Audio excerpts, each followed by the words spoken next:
Good evening. It is Wednesday today. So, I forgot to fill Hedgie. I'm obviously not a very caring, lo- person for my pincushion. So, let's drag all of this out. And let's see where we got to and what we're up to. So, we've got some pins in Hedgie. We will use him where we can. And then we will have to revert to... crap, I forgot to fill my drink. I'll have to go and do that in a bit. It's been one of those days. My car's gone in for service today. And the guy who came to collect it was not one of Britain's finest intellectuals. By quite a lot. Knowing that the back... Yeah, thanks, Nautica. I'll go and do that. Hold the fort down. If anyone shows up and says anything, say hi to them for me. I shall be back. Drink is important. It is absolutely empty, so it's not even like, oh, I wish I had more. It's like, I've got none. Hang on.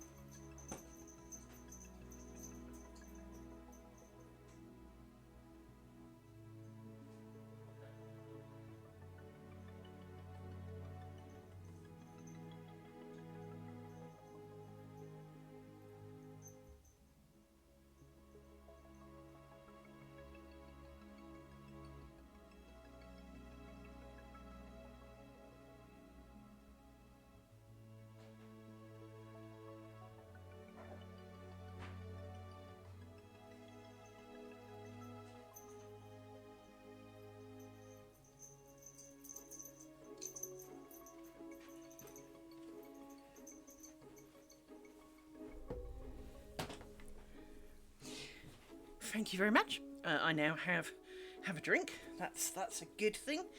So we can get down to business. So yes, Hedgie is empty, pins are here, car is now being serviced, but the guy who collected it, definitely not bright. So, I already explained to him, the car is 100% dead.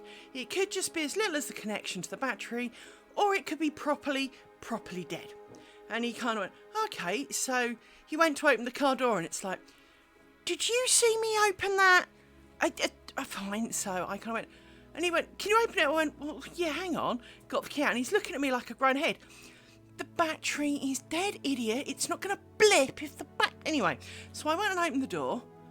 First thing he did was yank the steering wheel, lock it, of course, and then moan that it was locked. And you're going, wow, I didn't see that coming. So basically, I think he scuffed my front tyres to the point I probably need new ones now. Cheers for that. But he also had zero idea. So if my car's facing this way and the road's like here, he parked here like this and wondered what, bear in mind, can't aim the car, was really struggling to understand why he couldn't get the car on the ramp. Because you haven't angled it so that it can go forwards up the ramp. I mean, and then this is not complicated. This is what you do for a living. I mean, surely you have experience at this. I'm beginning to wonder. Where did they find you? Did you just turn up this morning? And of course, now it shouldn't matter, but we all know that first impressions count. And he turned up this morning. Eventually, he was late. And he was on the phone and he sat in his van and his van was making worse noises than Paxo ever has. Rory, I'm not going to hug you, and so don't maul me. No, don't maul me while I'm doing this.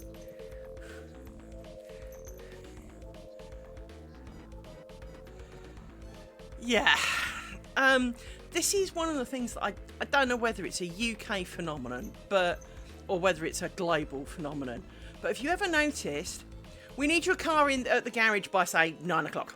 Okay, so you're there, 7:30, you post the keys through the door, whatever, right?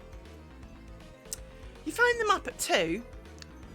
Oh, it's just gone on the ramp. Well, you demanded it for this morning.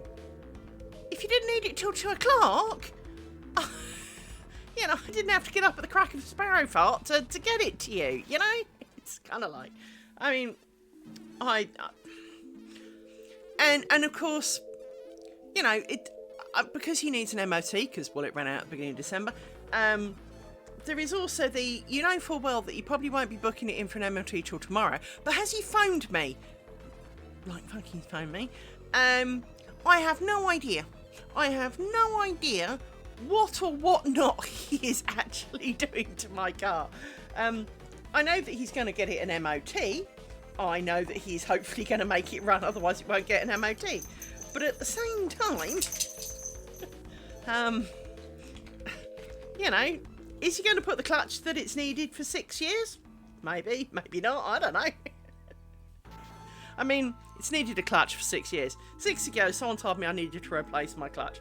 Well, here we are 6 years later, and, well, I still haven't replaced my clutch. So, I dispute that I needed to change my clutch back then, especially as, because it's a diesel, it needs a flywheel, apparently. Although, I'm pretty sure you can just replace the clutch. 1, 2, 3, 4. Anyway, they want about £3,000 for the privilege, which is part of the reason for 6 years I've needed a new clutch, because, well, it's a lot of money for a clutch. I mean, it's just a lot of money for a clutch. I know technically Paxo is arguably a BMW, but we don't talk about that because, of course, BMW bought out Mini. So, with that in mind, he is technically a BMW. But if you ever go to any of the insurance and websites, it's listed as Mini. It's not listed as BMW. It's not a BMW Mini. It's a Mini. And so I'm relieved by that, because I'm not sure I could be so happy with him if he was technically thought of as a BMW. But I mean, I've nothing against BMWs, but it's the stigma of, you know, the BMW, as we all know.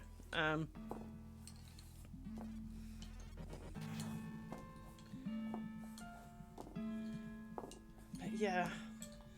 But this guy literally showed up, he was on the phone, and he sat in his van and it was making horrendous noises. Like he didn't know where the clutch was noises, right? And eventually he gets out of the van. Fine. 1, 2, 3, 4, 5. Yeah, that's right. And he gets out the van. He doesn't say hi to me. He kind of walks along and I kind of go, hello. And he goes, oh, hi. Like I'm an inconvenience.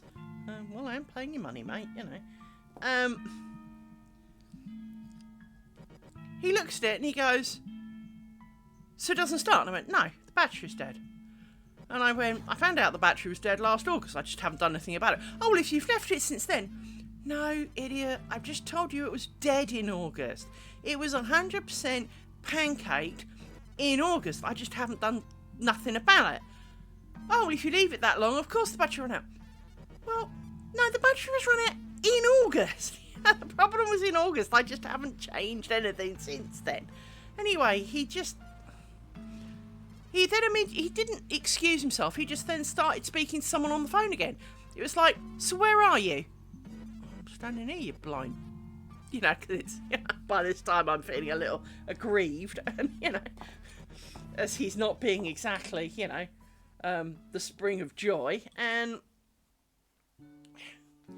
And basically, from what I can understand, is his work buddy was late. And he was expecting him to turn up, and he didn't.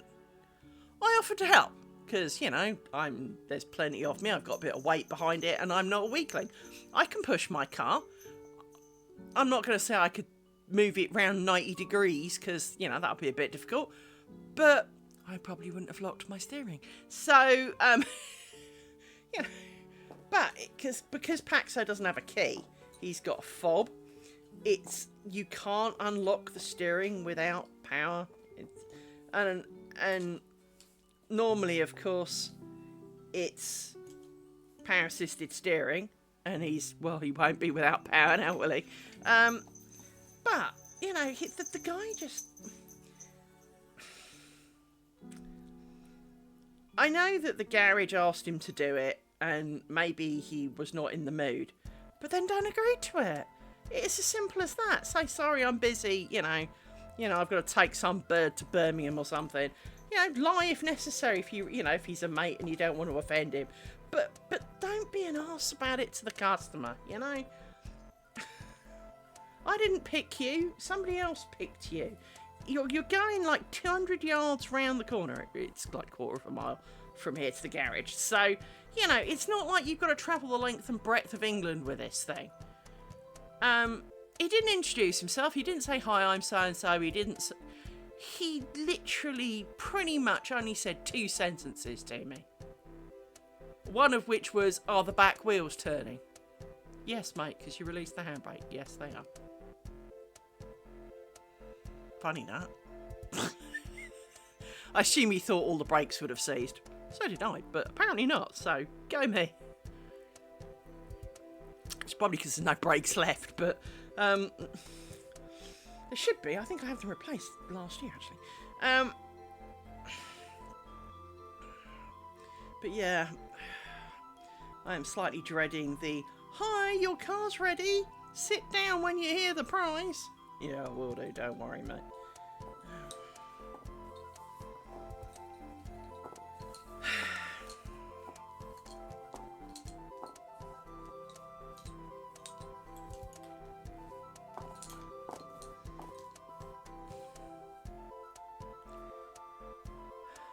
But as you say, there is something about garages in that I wouldn't be surprised if he hasn't touched it yet. I wouldn't be surprised if, because not the recovery guy, but the garage guy. I won't be surprised if he hasn't touched it. I lost my marbles with him last year. He doesn't know that, but I lost my marbles with him last year. I phoned him up, say, the end of last week, well, the equivalent of the end of last week, and it's like, hi, need to get my MOT done, you know. Yeah, bring it in on Monday. So I turn up on Monday, bang on the door a lot, look around, it's really quiet. 20 minutes later, I ring him. I'm shut on Mondays. You fucking told me to bring it in on Monday. And you don't remember that you don't work on Mondays. Well, cheers. Yeah. If you don't remember you don't work on Mondays, why should anyone else? Yeah, apparently he decided, you know, he wasn't working on Mondays or whatever. And to be fair, I don't have a problem with him not working on Mondays, because he probably works Saturdays and he has Sunday and Monday off instead. I really don't mind. But don't tell me to bring my car in if you're not going to be working.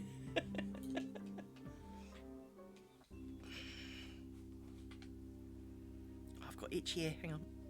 Oh.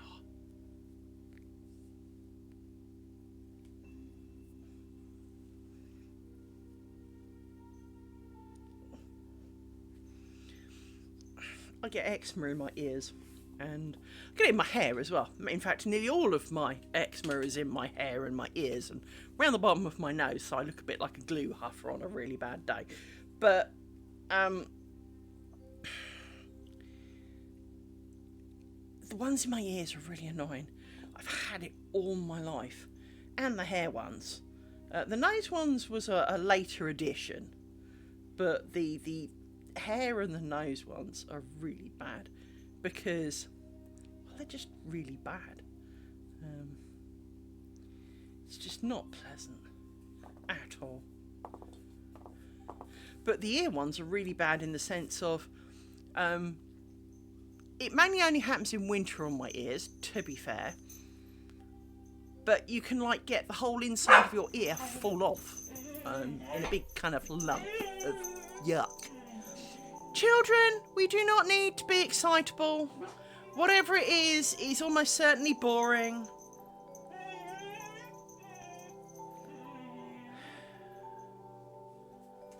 I'm pretty sure it is excessively dull. And one of you ate the entire tub of doggy calming chomp things that I've got. So one of you should be so laid back that you don't care if there was a small nuclear explosion in the garden. Because you ate about 2 weeks worth of calming pills, so you should be pretty laid back by now. Unfortunately, I think the wrong dog ate the calming pills. I think it was the calm one who ate the calming pills, not the excitable, annoying one. Wouldn't that be about right? Because I've got a feeling it was Mr. Paws who ate the tub. And not Mrs. Paws, who is the annoying bag of fur that she is. Yes, you. Yes. Standing on my boobs does not make you more adorable. No. That's not what they're for. I know you're part mountain goat. Yes, I do. I'm very much aware that you are part mountain goat.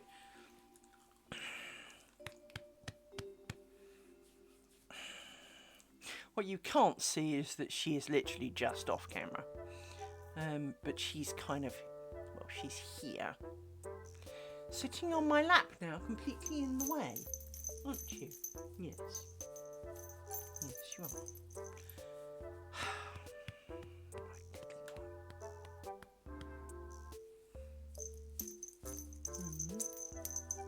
But you're not sitting still for a hug, which is unusual.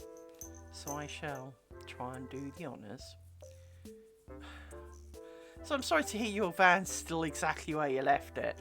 But garages seem to do that. They book you in. I mean, I remember I used to go to a garage that was right next to work, which was great because when I worked on site, they were the opposite side of a small roundabout. So you dropped the car off, you went over the roundabout and you were at work, right? It was just crossing the road. And I remember when I booked it in, I was the first car on the list. And there were no cars either side on any of the days when I booked it in. So, come 7 o'clock in the morning, I'm throwing the keys through the door and going to work. And they know full well I have to wait at work for them to tell me my car is ready before I can go home. So, of course, you don't hear from them like 4 o'clock because I got there at 7. I'm getting a bit bored now. Hi, how's my car? Oh, well, it's just gone on the ramp. You've had it all freaking day. Oh, well, we had lots of other cars in. Well, you didn't when I booked it. So, and you know full well I am waiting on my... Oh, are you? Well, yeah. You've known me for like... they stopped... I don't know, must be 5 years ago now. They shut down, but probably for the same reason. But they'd known me for like 20 years. I'd bought a number of cars through them, either for me or for the other half when I had one. And yeah, it was like, oh, are you? We go through this every year. I tell you, you write it down, you don't pay any attention to it. And now it's home time, I want my car back, and you're telling me you haven't even started because you just put it on the ramp. Well, you've got an hour. Oh. Well, I'm not sure it's going to be ready. Well, then you're going to have to drive me home then, aren't you? Oh.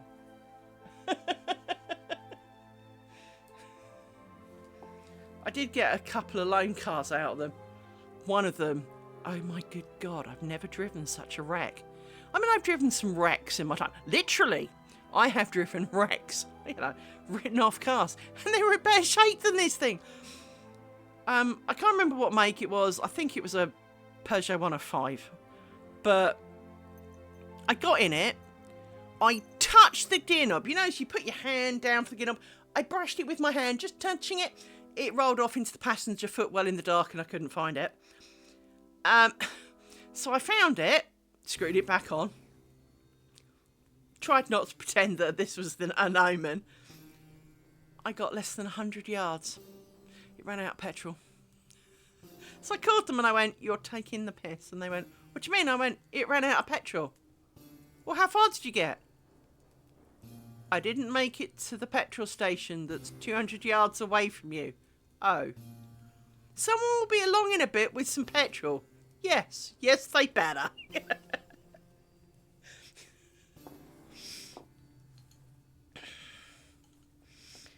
you do that, Sonny.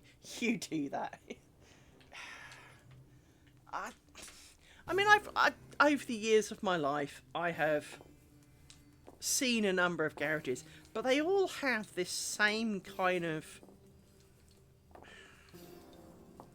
attitude of it can wait, and it'll be ready tomorrow. It's never today, it's always tomorrow. It's always just gone on the ramp when you rang, no matter what time of day you've rung. Even if you phone up like half an hour later to go, oh, I meant to tell you, oh, well, yes, we've just put it on the ramp, and I see that, funny, you know, when I phone you in the morning, it's just gone on the ramp, but if I'd phoned you at 4 o'clock, it would have just gone on the ramp. It's not on the ramp at all now, hon, is it? You know, and you just, and then of course there's the, oh, well, it found.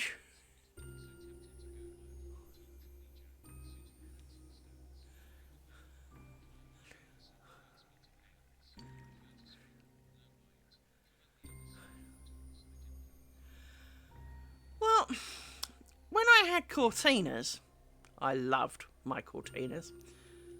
I could work on my Cortina. There were many things I did and helped with working on my Cortina. And pretty much a 13mm spanner and you could completely disassemble an entire Cortina down to its constituent parts, right? It is a thing of beauty, and of course, basically the only electric thing on it is the spark to when it starts and the radio. Nothing else is electronic. So if there's a thing that does a job, you can point at it and go, whoop, there it is, right? Whereas, of course, on today's cars, there's these plastic boxes of things you can't touch, and you need contraptions to diagnose what's wrong with it, or to adjust it, or to do anything to it. And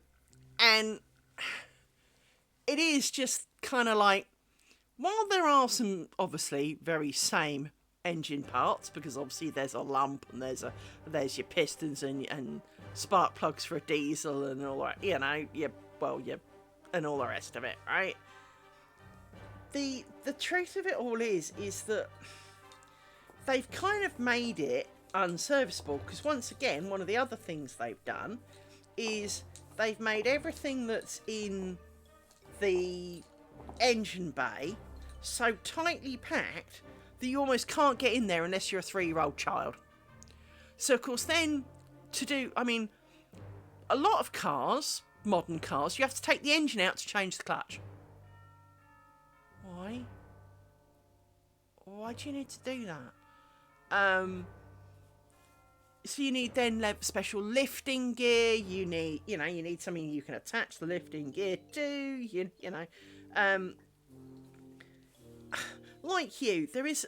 I think you and I are both practical people, and if all you needed was, a spanner, a bolt, some WD-40 and a bit from Halfords, you go down for the bits from Halfords, make sure you got a spanner set, and off you'd go, right? The problem is, I always find that when it comes to things like your MOT, there's always something that, and we had to replace X. And X is a part you've never heard of on a car before. No matter how many years you've been driving, no matter how many parts of a car you can identify, they come up with something and you're kind of going, what the fuck does that do? Why would I have one of those? When I owned a Cortina, I could tell you now, if I had a Cortina, I could tell you right here, right now, what would need replacing on backside. I would need a battery, because the battery has shown signs of death. Even if it would recharge, the fact that it was dead, because there's nothing electric on it, I would need a new battery. Fine. Because he scraped my tyres across to try and turn it around 90 degrees, probably bored, 2 front tyres. Fine. Cortina tyres generally come on the cheap end of the scale. That's fine. I would need bushes, because Cortinas seem to need bushes every time they go near a garage. I know what they do, but they seem poorly designed if basically every time you go near a garage you need new ones. But, to be fair, when I had my Cortinas, mostly, the garage that I used in London were really good. They would show me, and they would put all the old parts in the boot to show me when I got there, to say, look, here's your old one, you know, this is a big crack in it, or, you know, here it is, this bit's worn down to the metal, or, you know, insert whatever. And you'd look at this bundle of mangled metal with grease all over it and go, yeah, okay, cool, I guess. Do you want to keep them? No. But if they put oil in it, they'd leave you the rest of the oil tub. If they put, you know, screen wash in, they'd put in the tub of screen wash, you know. So they gave you that, and so you didn't feel too cheated. You could keep the parts should you feel desperately in need to. And so with all that in mind, I kind of got on all right with them. But most garages don't even dream of offering you these days to keep your parts. You know, half of them don't even want to tell you what work they did. And I mean that in a nice-ish way, not as they're all arseholes, because they won't, but I don't think I've ever had a recent garage in the last 20 years say, do you want the parts that came off it? I mean, I don't know why I'd want them, but it is proof that they did work. And, you know, if you've ever seen, I'm sure you've seen road traders, the number of times, you know, they caught people out for claiming they did work and proving that they hadn't. And being a woman, they do that. I know that they will lie to you. They really will. They would treat you so badly when they're a woman. Which is part of the reason I quite like the guy who's going to do the work. Because he's kind of a slightly blunt but honest-ish guy, you know. I'm not going to say he's perfect, but he does seem to be primarily honest about it. And he kind of goes, well, you don't need it enough. I mean, you could wait. And I'll go, I'll wait then. He goes, fair enough. He does give me the choice usually. If it's completely knackered, then that's slightly different. But if it's a bit, you know, if it's only a warning, or it's not mentioned on the, you know, it's not a failure, but you found it when looking, he will say to me, I really would recommend you do this. How much longer will it last? Oh, probably another 500 miles. Oh, that's all right. Go for it.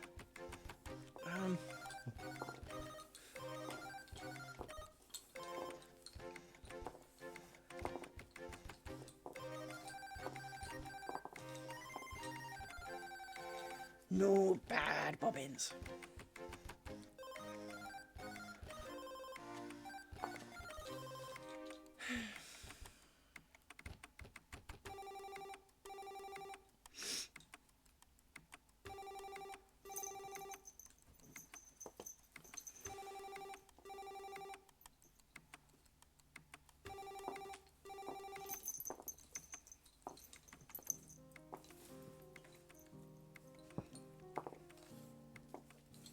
Like to sit down, dog, that would be appreciated.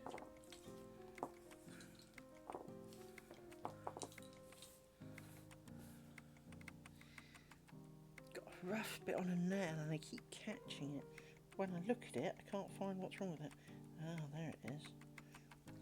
Splitty bit on the inside.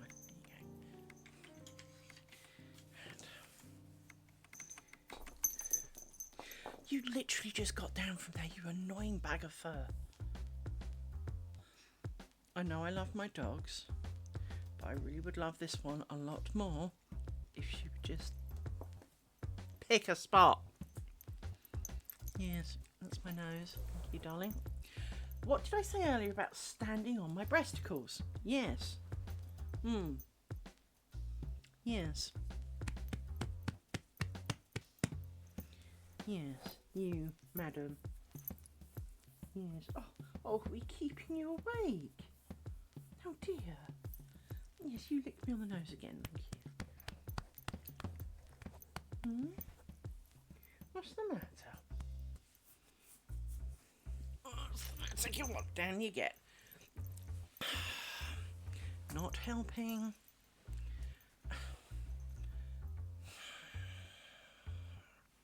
Fine. Try and do this round dog. Can't see a thing.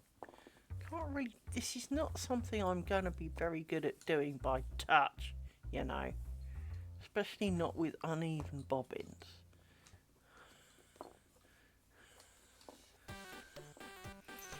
Lie down. Piss off, dog. I can see what I'm doing again. So where are we at? You went over. So, one of those.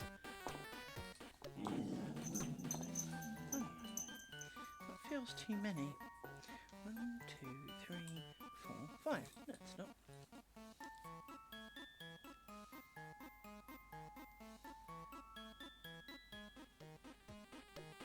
She saw something just flew over.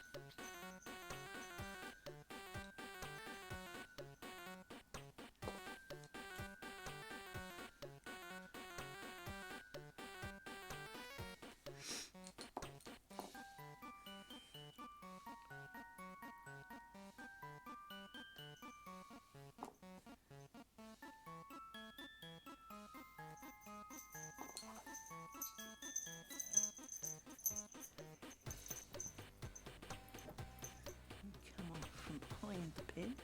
Let's put the pin back in. Easier.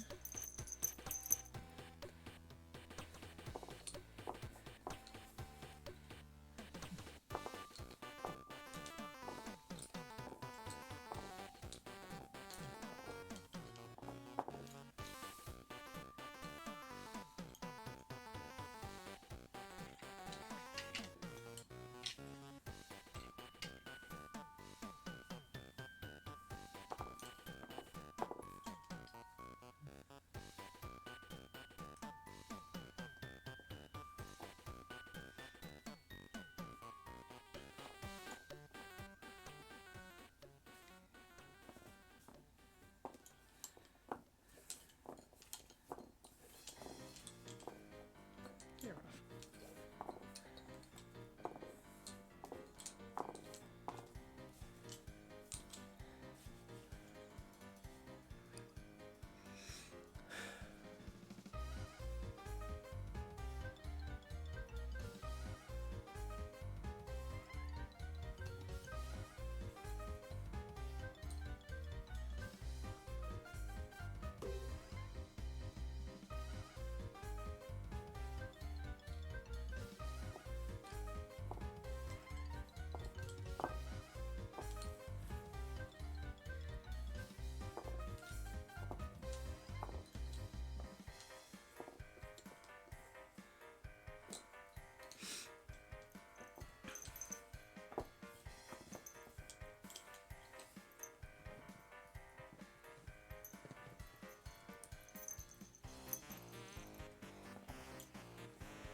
Fair enough.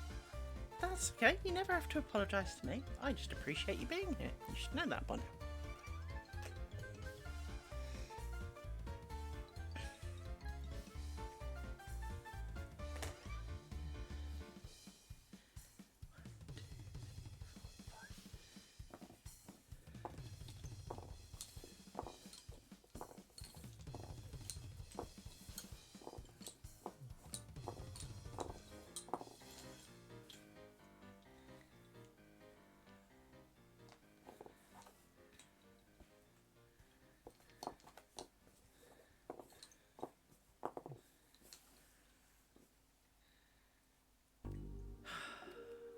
So how are things generally in the world of Nautical?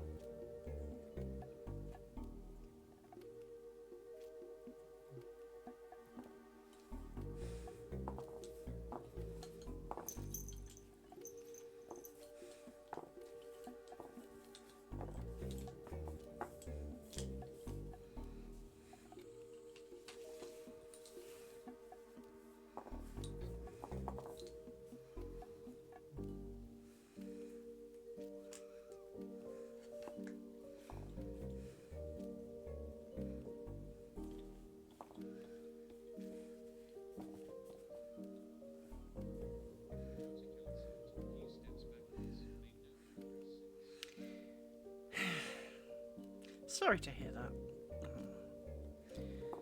I understand.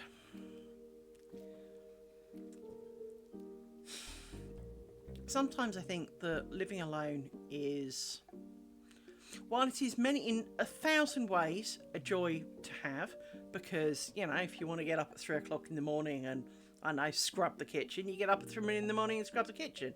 If you want to have a 3-hour nap at 2 o'clock in the afternoon, you have a 3-hour nap at 2 o'clock in the afternoon. No one's going to sit there and go, oh, do you have to? And all the things that go along with it. But there are times living alone when an extra pair of hands, where just not having to get that drink yourself, not having to do the bins, not having to do, just like 1 week a year, having like a little magic fairy that comes along and does something for you for like 1 week, would be glorious. 1 week where you don't have to do your own washing. 1 week where you do not have to cook. Or even 1 day would be a start. You know, 1 day where you do not have to cook your stuff for you. Well, you know, just 1 day where someone goes, hey, I noticed you're having a bad day. I've made dinner. I mean, it would be a bit of a shock when you live alone, because obviously you're going, who are you and what are you doing in my house? But, you know, there are definitely times when I do miss having someone around. There are just times I distinctly don't miss having someone around. As someone who can be a bit of a night owl, and I did read something today that kind of went, yeah, it could be a thing. It was something along the lines of, if you find yourself a night owl, it's not because you can't, but it's not because you can't sleep. Quite often you're just more awake later at night. It's because now everyone's gone to bed, you are free to be you. Now I live alone. I'm free to be me all the time, except when I'm at work and I've got to pretend to be, you know.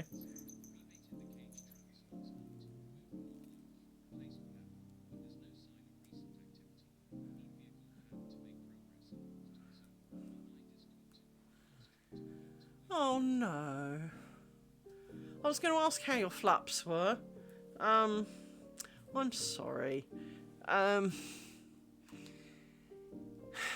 It is very hard towards the end because you don't want them to go, but you don't want to make them stay because of you, because that's just cruel. But I've always phrased it, now bear in mind this is my autistic brain cell, so this may sound harsher than I mean it to. I have always said that it should hurt putting your pets down, because you are taking a living, breathing friend to the vet for all the right reasons, but you are taking a living, breathing friend to stop that. And it should hurt, because if it didn't hurt to do it, you didn't care, right? It doesn't make it any easier though. And I've done the last trip more times than I like to think of, and I'm sure you've done many last trips too. And it does not get easier. It really doesn't. But if you're doing it for the right reasons, reach out to me if you need to. If, you know, when that time comes, if you need to rant and rave, scream, holler, cry, whatever feels appropriate, know that you can, because they do leave such big holes. Even if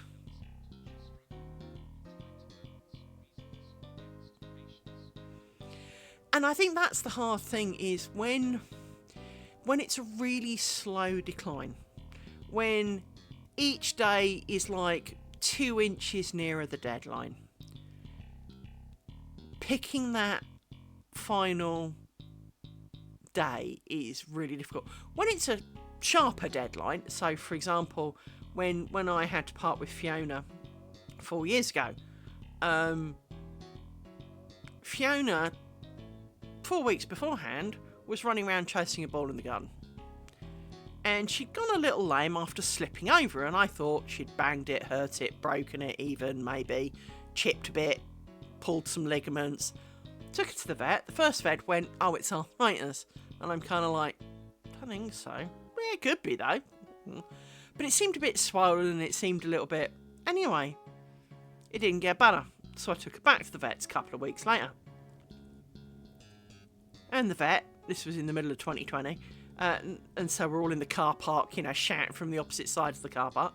And he went, that's not arthritis. He took her inside. I sat in the car park like a sad act. He came back and went, oh no, we took an X-ray. It's not arthritis. She basically, her entire innards had turned into a cancer ball. And she'd been masking it, as dogs do. And he gave her 2 weeks. And I had some stuff at work that was due in a week. And I promised her that come go live, I didn't care what was going on at work, I would spend her last week with her. She didn't make it. She died the day we went live. I woke up in the morning and there was no way I could let her stay like that. It was that quick.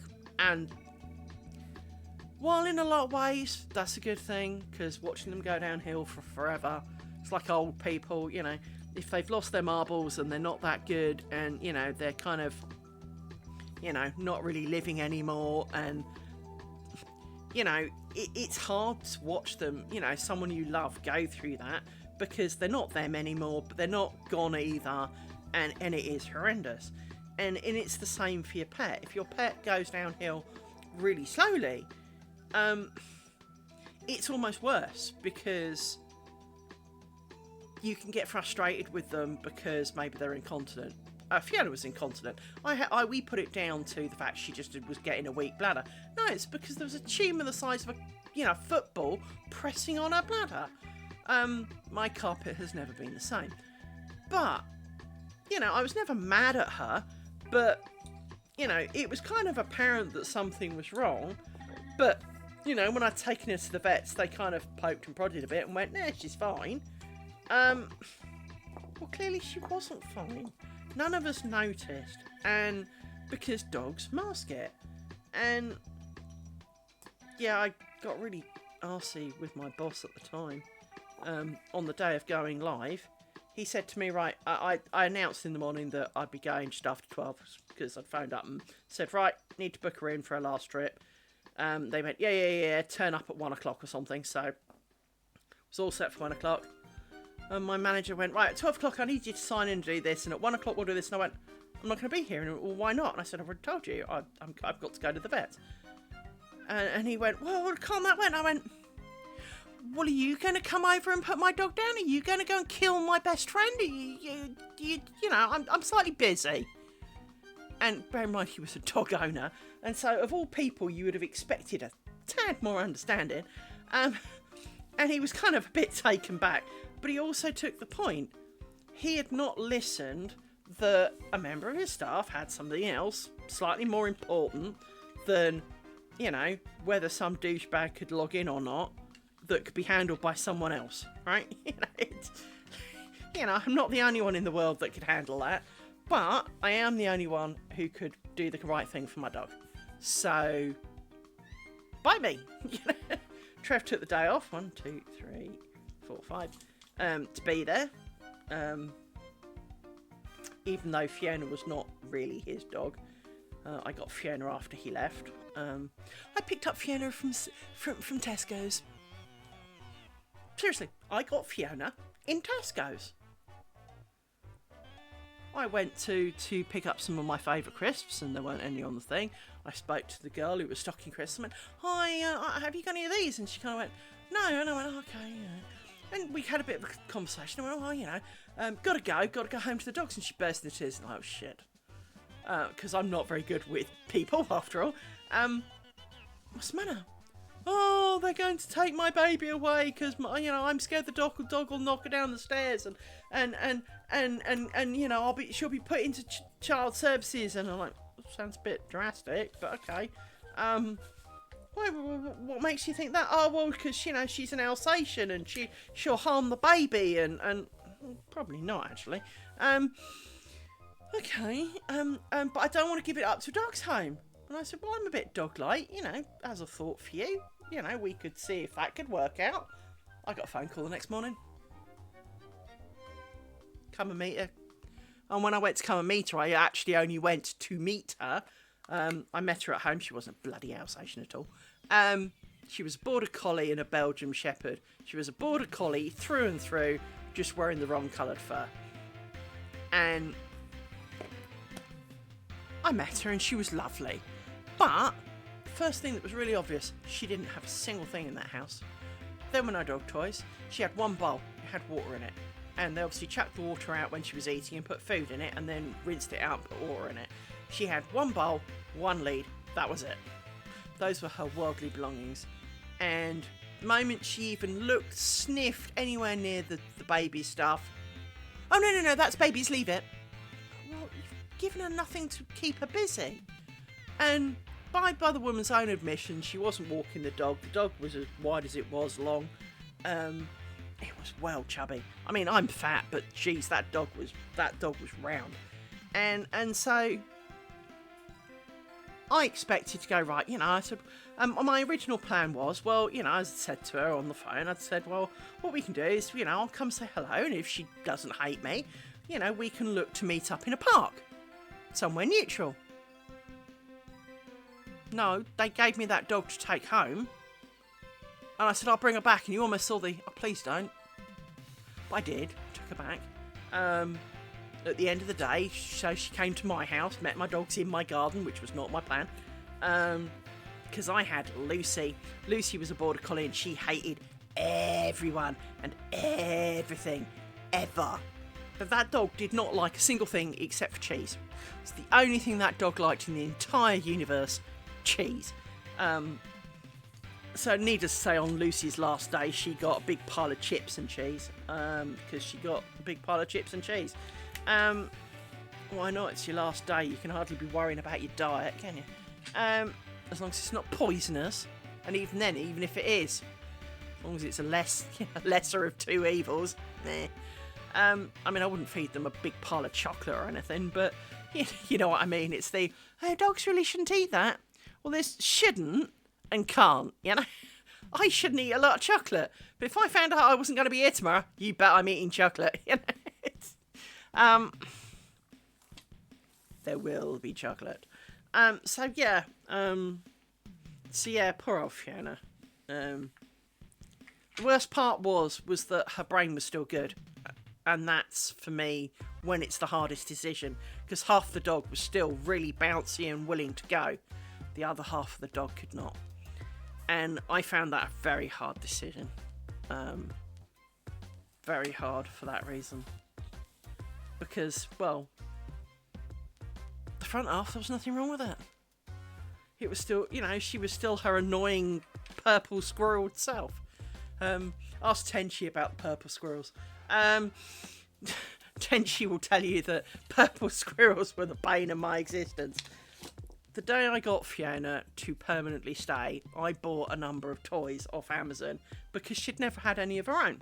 And when she was coming to the new house, although the house was littered with dog toys, I wanted her to feel she had something of her own. So I bought a load of toys and had them on the couch, and the first thing she absolutely, she kind of sniffed a few things, but she really wanted, it's called Squirrel Dude. If you look it up on Amazon, it's called Squirrel Dude. Basically, it's a Kong toy that ain't no friggin' squirrel. It's a beaver. But Squirrel Dude is a purple Kong toy. Is the crux of it. And she loved that purple squirrel. If you were not throwing that purple squirrel, she would be the only time that you are allowed not to be throwing purple squirrel is while it's still in this trajectory from being thrown from the last one. But even then, if you could manage it, she would have liked it. It was kind of 24/7, please throw the squirrel. And it did get a little bit much. That's the border collie for you. But it did get a little bit much. Fucking border, I hated that purple squirrel. You'll be glad to know she was cremated with that fucking purple squirrel because there was no bloody way I was keeping it. But, she was actually a really lovely dog. She was beautifully fluffy. She wasn't really used to affection, which I thought was sad. Because the family you had her before, with the kid, I didn't think about this very well, did I? The family you had her before had a kid, but they'd owned her for 12 years. So she was no youngster, but they'd owned her for like 12 years. And then the moment baby came along, basically they lost interest. And baby came first. Now, I don't disagree, baby, but there's baby came first and there's ignoring the dog, and they pretty much ignored the dog. But having had it for 12 years, why would you think it was going to try and harm the baby? You knew full well that she was not that kind of dog.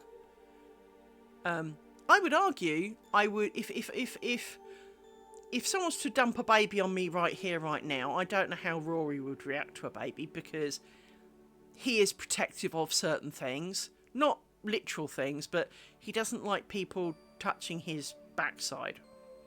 Not that we do it, but you know what I mean. If you brush past it funny and he's asleep or something, he gets really moody about it. And so, kind of, with that in mind, you know, a very small child could be awkward with Rory, because Rory will turn around and chew you. Or mainly his sister, but if you get in the way, well, you get it too, right? I have found myself on this situation a couple of times.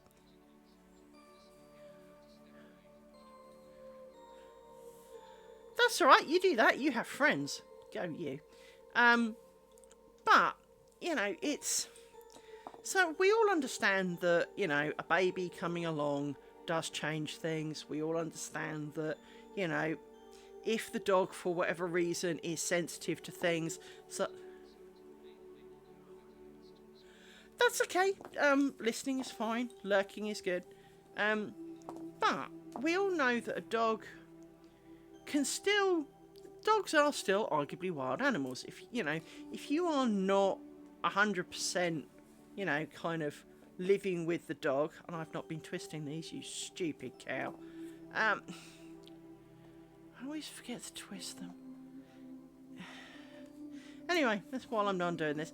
But, you know, we all know that dogs can react much like humans can react, in a slightly unexpected manner. Just because, well, we all can. You know, we've all had a friend who's kind of gone, oh, I didn't expect you to say that. Or, oh, I would never have thought you liked this. You know, that there's always something, you know, you can never know someone absolutely and be spot on 100% of the time, right? So your dog can do something that you weren't expecting. And because it can't say please don't, it can only growl, bare teeth, etc., then, well, that's what it's going to do. And if you scream and run around and shriek, it's going to think that's a game when actually you're scared out your wits. And, you know, you can't explain that to a really small child. And I just didn't fucking twist those again, didn't I? Stupid one. Did I twist the last one? Doesn't look like it. For fuck's sake. I really have an IQ smaller than my shoe size. And that's my British shoe size, clearly.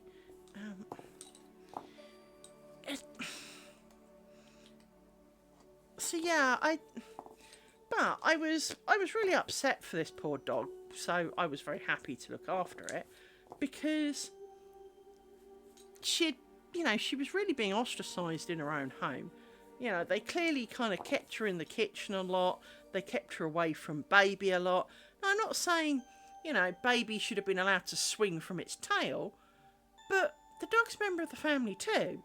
It is a little bit rough to, you know, exclude the dog from its house to favour this new thing and then not expect it to feel slightly put out, to be honest. So, I mean, let's put it this way. When that dog got to go out with me, so obviously it was on a lead, and I got to take it home. It didn't look back. It didn't wonder why it was leaving its home. It almost didn't want to go back as much as they didn't want it back. It didn't tug to go home when we came back. It wasn't like, Mum, guess where I've been? It was, oh, home are we? Oh, okay. Do I have to? Yeah, you do. But when I took that dog away, if I'd wandered off with it and never come back, the only thing they had on me was my phone number. They only had that my name was Liz because I told them to. I could have lied. They had no proof of ID, no idea where I went with it. No proof I was coming back. And that to me said too much, to be honest. But I then sort of went, well, I guess we should try an overnight stay, see how it goes, you know. So I suggested that the following weekend I would come and pick her up on the Friday and bring her back on the Saturday. Or bring her on, you know, pick her up on Saturday, take her home on Sunday. Choice was theirs. Yeah, it's a great idea. Yeah, I got a call midweek. Can you pick her up Thursday and bring her back Tuesday? Well, what if it doesn't work out? How many nights sleep do you think I'm not getting here? Yeah, okay. Fortunately, it all went down well. So, because of course she was used to being an only dog and not eating with friends, and I had friends for her. So, you know, that was potentially a problem. But, you know, everyone got on fine, just about. So, as much as, well, Lucy hid at the bottom of the garden, as she would have done. So, you know, Maddie didn't mind. So, yeah, it was... But it could so easily have gone really badly wrong. But, you know, they just showed that they really had no interest in her. They never phoned to find out how she did. I did get a phone call about 2 years ago from the dad, but I don't think he was phoning about the dog. He kind of phoned up and went, "Hi, do you remember me? My name's so-and-so." And I'm like, well, it says on my phone you were Fiona's dad. Yeah, I'm Fiona's dad. Oh, okay. Well, you know, I'm sad to say Fiona died a couple of years ago, but she, you know, she lived a happy little life, and she had this purple squirrel toy, and I was talking about, and he was kind of like, "Oh, yeah, I don't really remember her much." Well, what the fuck were you phoning me for then? I got the impression he was wondering whether he then proceeded to tell me he'd broken up from the woman who had been the mother, and I assume he was looking for a hookup. Wrong person to ring for that, dude.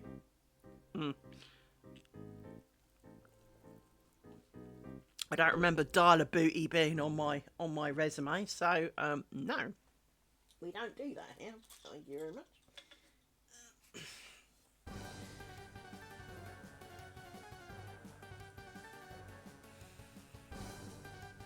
So I do feel a bit bad having to tell him that that the dog died, but then he didn't seem to care. So.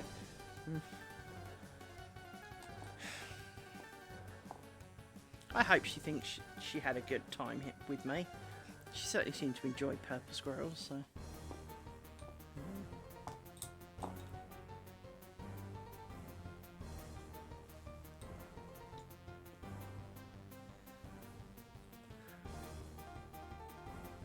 We went through a few incarnations of purple squirrel.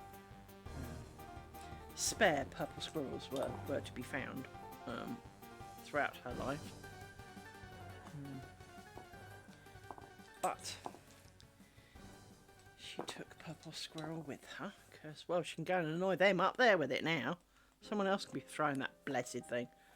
I did occasionally threaten to shove it up her butt just because I'd had enough of throwing the purple squirrel. I would not have actually shoved it up her butt. I might have thought about it, but I never would actually have done it. It's much like occasionally, my old house, it wasn't so practical to do. I've got a contraption on my door that pulls the door through here. So, like now, when it's colder out, but I can still leave the door open. So I've got a rope thing, almost like a dog rope toy, but a rope thing that goes around the door handles to stop the door from shutting entirely, so that they can pour it open from the outside. And I've got a thing that pulls it too, so it does shut it and I'm not heating the local countryside. And I couldn't do that at my old house, so I had to do it manually, and of course that was really annoying. But here, I mean, A, it's in my sight line so I can see what's happening, But I am, you know, they can play in the garden. They've got a bigger garden to play in than they had before. Which is always good. Rory got out yesterday morning. Little shitbag. Rory went on an adventure yesterday. And was very pleased with himself for having done so. Overnight, the fence panel between the fence and the house, it's about the size, well, it's not even as wide as a gate. You can barely fit through it, but of course, being a dog, of course he could fit through it. So it came off the house, which was something I meant to do, but now it's dark, I can't be bothered. I was going to go and see if I could screw it back in a bit. Because it did look remarkably like it had human help, is all I will say to that. That would be my first guess, was that it had human help.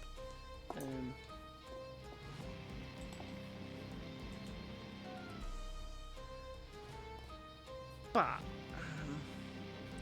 he found a gap, he buggered off out the front, and I've got a little video of him wandering around the front, and he's actually quite scared because he realises that this is home, but he doesn't know how to get back in the garden because he's stupid, and so he's a bit scared. And then I realise he's missing, which was not literally like 3 minutes later, because I was going to say, asking Amy, where's your brother? And she was kind of going, well, he was in the garden. Yeah, I know he went out in the garden, but I put my shoes on and he's, you know, the gate's not open, and he's definitely not in the garden. He doesn't seem to be upstairs. Where is he gone? So it dawned on me he had to have got out, and the only place he could have got out was around the side, down this bit of stupid gate. But I hadn't realised that it had come away from the house. So I went out the front door looking for him, and didn't initially see him. So I'm sort of calling him, but he's sniffing about the big house over there. And I did the whole kind of, what's this? And his little, are you here, mummy? And literally he bounced his way over like a little bunny rabbit. Boing, boing, boing. He was so much happy because now he knew where I was. Well, then don't bugger off out the garden. Stupid dog. But he did have fun, so he obviously smelt. I'm really glad he didn't find the lake. Of all the things, I'm really glad he didn't find the lake, because he probably would have gone in it, eaten things in it. That would not have gone down well. Don't think Mrs. Big House Lady, who waved to me today while I was helping my car get loaded on the van, because, well, as I say, he wasn't a very polite dude, so I was having to help. She waved at me and she was all smiles. Yeah, I don't think she'd have been all smiles if he had eaten half the things in her pond yesterday, so... yeah.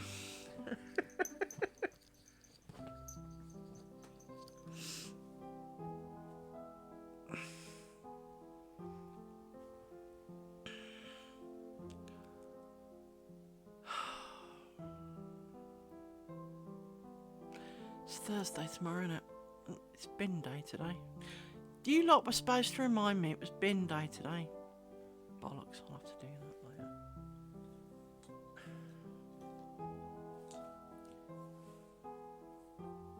Oh, this is not a sponsored thing, so I will make that clear. If you have any form of skin complaint that results in dry, flaky, itchy skin, there are many things you can slap upon yourself that may help. And you may even have medicated things. But this shit, phenomenal shit. I mean, it doesn't smell too great, and it kind of looks a little bit, like, funny. But it did half help. And I got some for me, because I do suffer from eczema, as I said. And, you know, I try and put a bit in my ears, which is harder than it sounds. When I went Christmas card delivering at Christmas, funnily enough, that's when you do these things. My neighbour invited me in and she had a chat, and my next door neighbours, the immediate next door neighbours, are the nicest people in the world. I literally, if they, if they needed a kidney, I'd be happy, right? Seriously, I would give them a kidney if it would help, right? And she was explaining that, like me, she suffers from skin stuff. And I mentioned that stuff, and I said, I'll get home and I'll take you a picture of it. And I said to her, you remember we were talking about the skin stuff? Here it is. And I said, it doesn't smell so hot. It could do with not smelling of what it does. I mean, it doesn't smell rank, but it has quite a unique smell to it. And she was kind of, okay. Well, I'll get my husband to try it because he has some skin issues. She called me this morning because I went, sorry if you hear, the lorry's coming to pick up packs, so, sorry if it's noisy and the rest of it, because they work from home, so I didn't want to, I wanted to apologise in case they were in meetings and things. Because I know that the bit of house he works in is right out the front, so obviously if anyone's going to hear it, it'll be him, right? Anyway, they were like, oh, no, it'll be fine. You're a great neighbour, you do not have to apologise. And because we have this, stop asking, stop being so paranoid, because it's things like, I've always said to them, they can park on my driveway. Well, I've got one car and 2 spots. Well, so fill it. I'm not going to be using it. I don't invite people around, so really, you can fill it, you can park in it.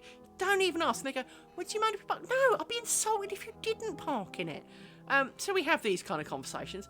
But she wrote back to me today and she goes, Liz, that sin stuff you recommend? And I went, yeah.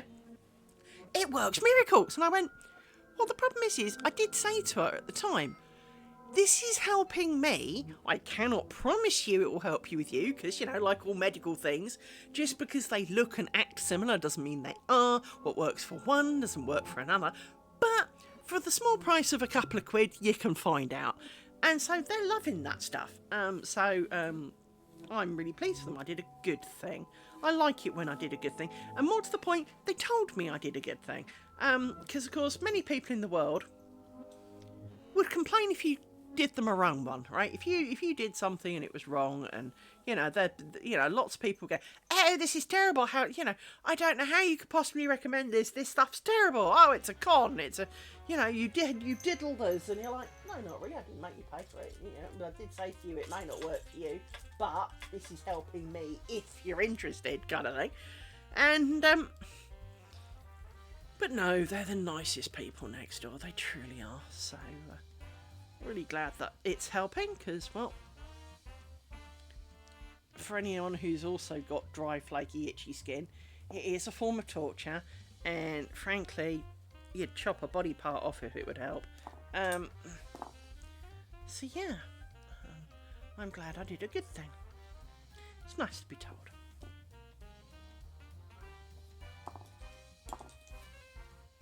It's always been one of my problems with the world is that the world operates generally on a negative basis. Now, I'm a negative person, hence I have depression. I do not need any form of assistance in finding negative things. So, I can be convinced I'm pretty crap at something. You don't need to tell me I'm crap, I will already know, right? But the world doesn't generally work that way. The world hardly ever says, hey, that's a really good thing, because when they do, the few times you ever hear that, it's hardly ever sincere. And so, throughout my life, I've only ever been told how crap I was at things. And so when I do hear praise of some form, my brain does kind of recoil from it, because, well, first of all, it's either not true, or it's just creepy. So, but at the same time, it was not done in a creepy format. It was like, that stuff's great, it's working, we really like it, thanks for that. And it's very much, I know from them, it's a very genuine thing. And so, yeah, they are the kind of people who, if I say to them I'm feeling depressed, which I have done in the past, they keep an eye on me. Not kind of like, hey, how you doing every day, and really annoying. But, they'll send you a text message, did you hear this overnight? And you'd be going, no. But they're just starting a conversation with you to check on you. I do know they do that. I'm not entirely stupid, but I also appreciate the fact that they don't do it in that kind of patronising arse way that a lot of people would do.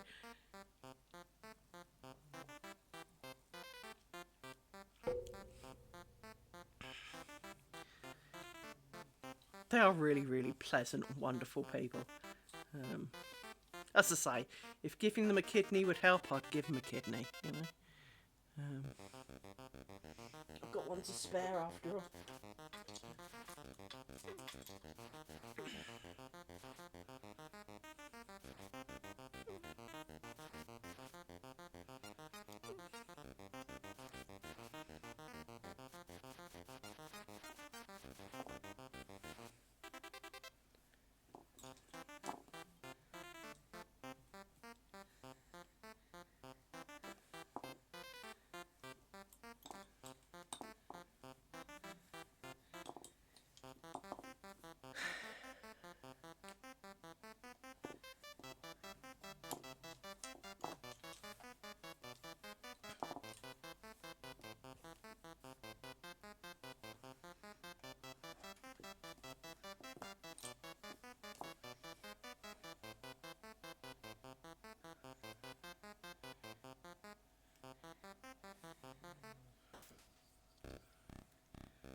Co-worker sent me a really funny picture today.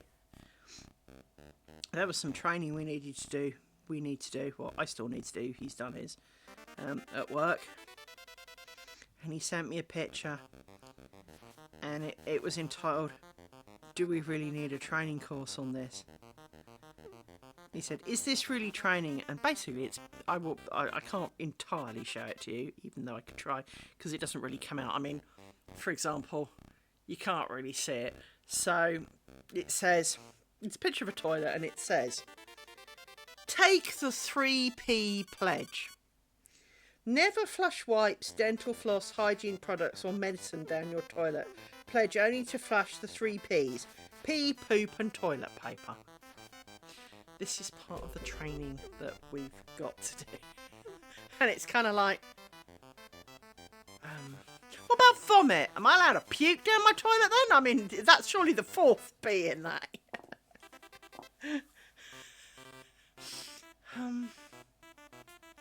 No, I do agree with not flushing wet wipes and nappies and you know, because no, you shouldn't. But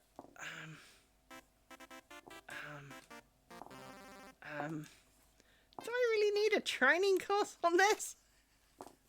At work? When I work from home?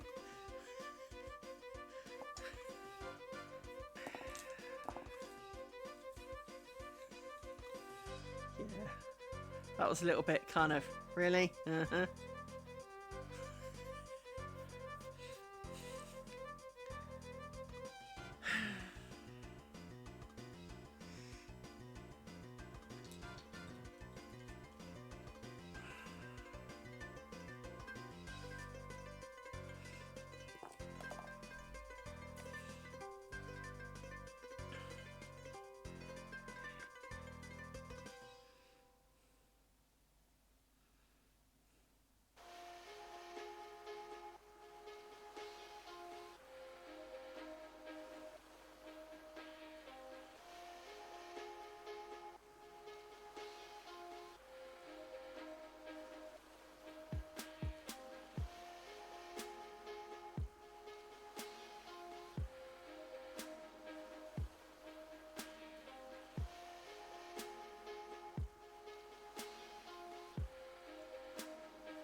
Do all my training on Friday. I tend to do training on Fridays.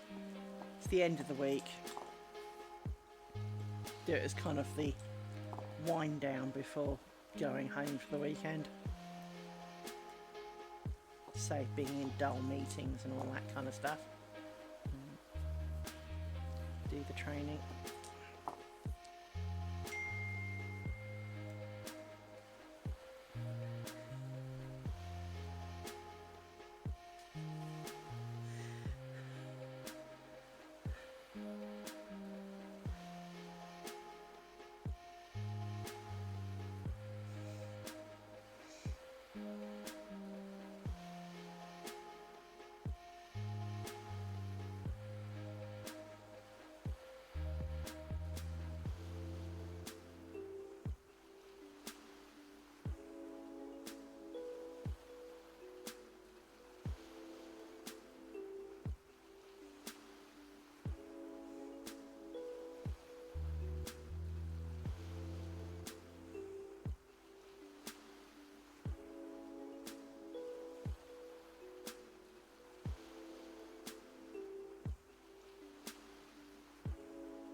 5.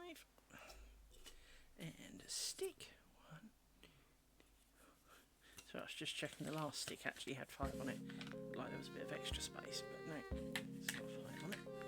So you can go up there. So you can now come around there. You continue.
I wrote back to my co-worker, so basically it was like, if you're only allowed to pee, poo and use toilet paper, what about puke?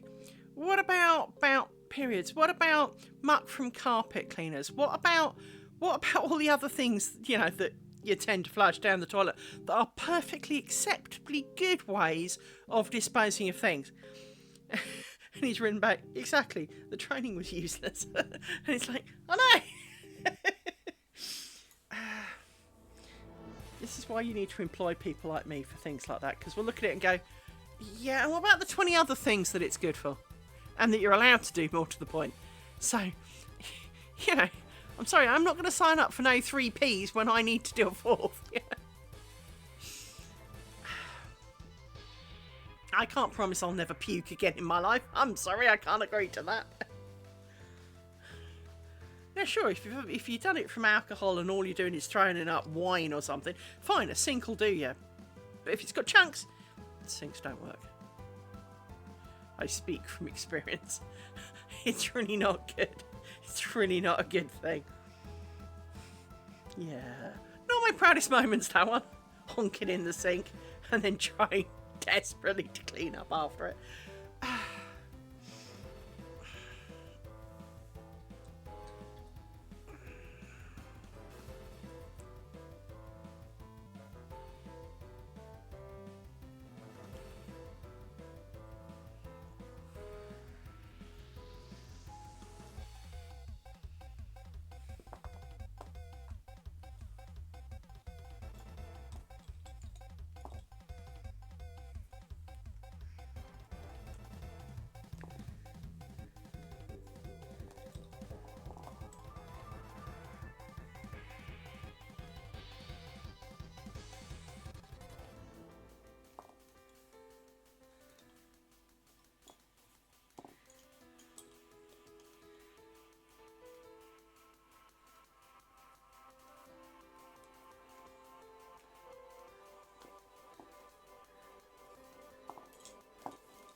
can't do it yet because I still need to do you. So, okay, one more round for you then. So, boink.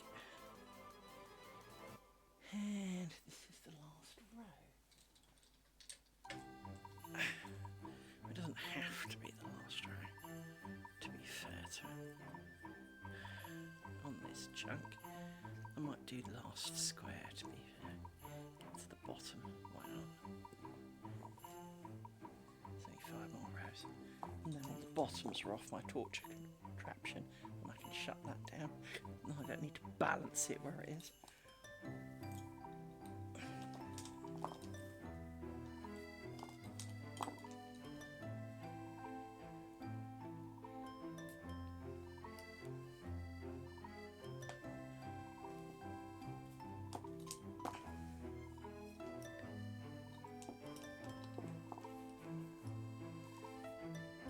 I saw that. You just came undone. I watched you. You bad bobbin. Naughty bobbin. So rude.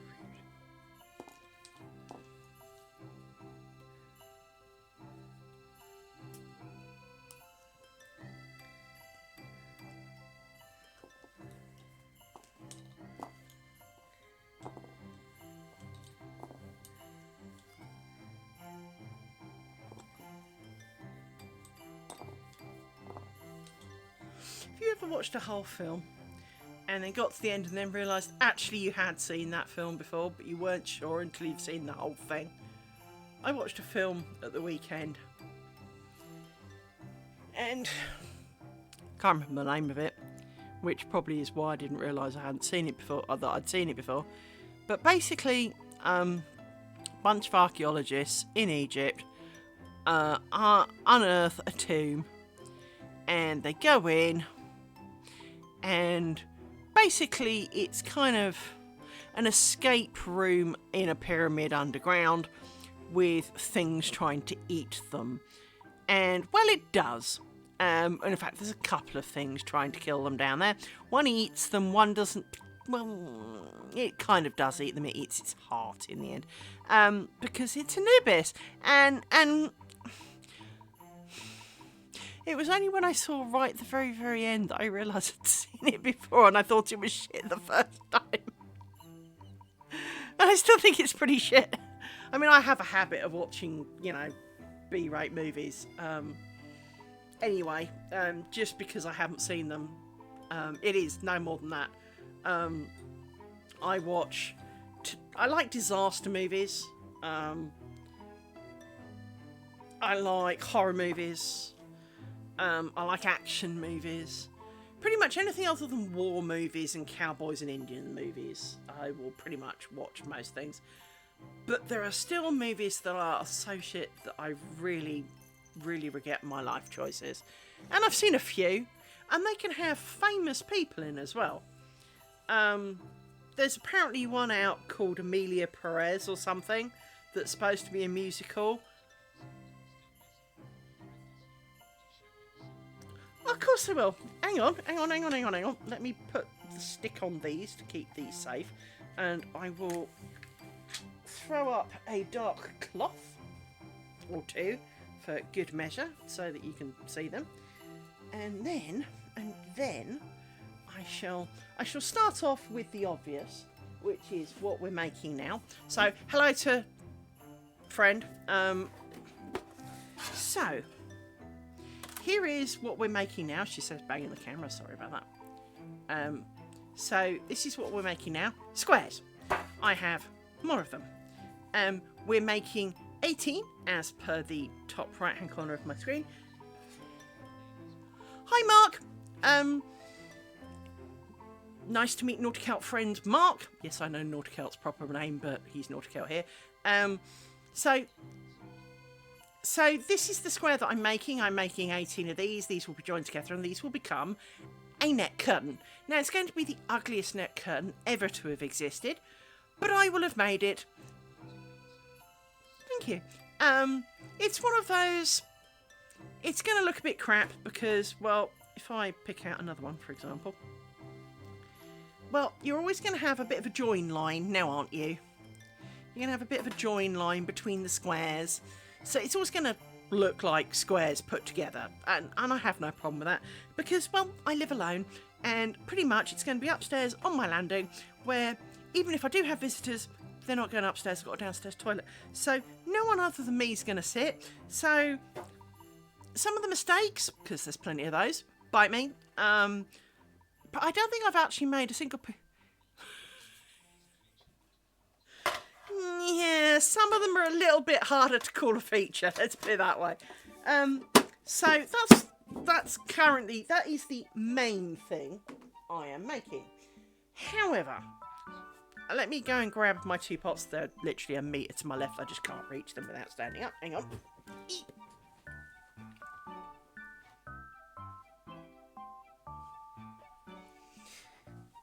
I have pots. Look, I have pots. So, in these pots live things that I have made. So, let's put that one over there first. So, this is very related to the one you've just seen. So, I first started and I made, just picking the right one, a bookmark. There you go, it's a bookmark. I then decided to try with some colours. So the first time I made some colours, I used this snot green colour because, well, it's snot green and I don't really know what else to do with it. So there's a snot green and white one. And then, kind of liberated by the snot green one, I've got some gold stroke bronze thread and some silver thread. So I and so I made one with bronzy gold ones and I made one with silvery bits. So I made some bookmarks. And, you know, they're bookmarks, except I've got a Kindle. So I've got some bookmarks. I then made this, which is a strange thing. Let me shake it out a bit. Which is a bit more Nautical style, to be honest. Which is a Celtic knot in a circle that's kind of a bit rumpled, but it won't lie flat because it needs pressing and, well, because it lives screwed up in a tin, to be honest.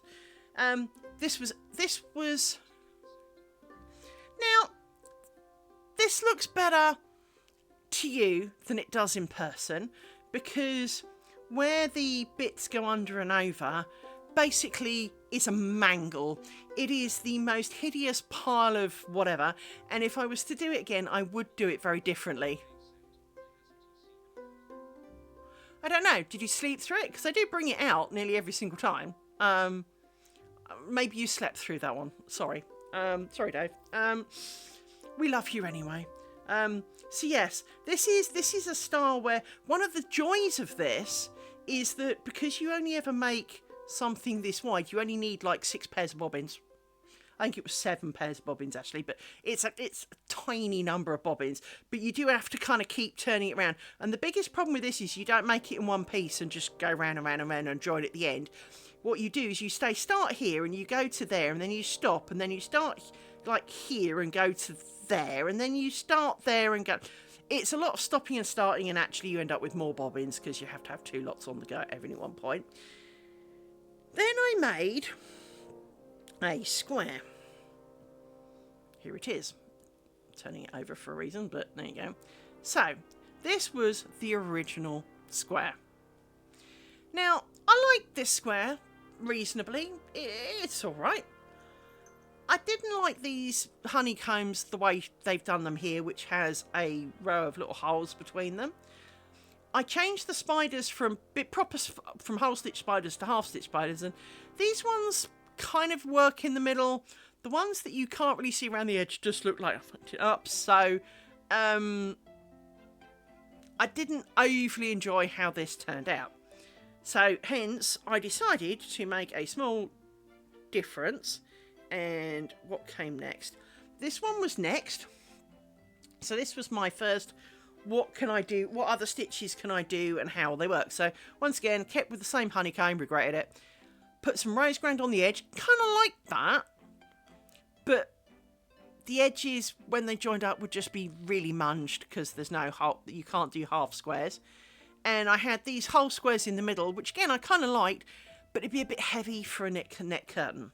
So along came the thought of the pattern of the day, which is you got the normal ground stitch along the edge, you got the rose grounds in the middle of the squares, and then this bit was me trying a secondary stitch because part of the reason this square is not part, this triangle's not part of a square, is because I got to about here and realised just how much I hated spangles.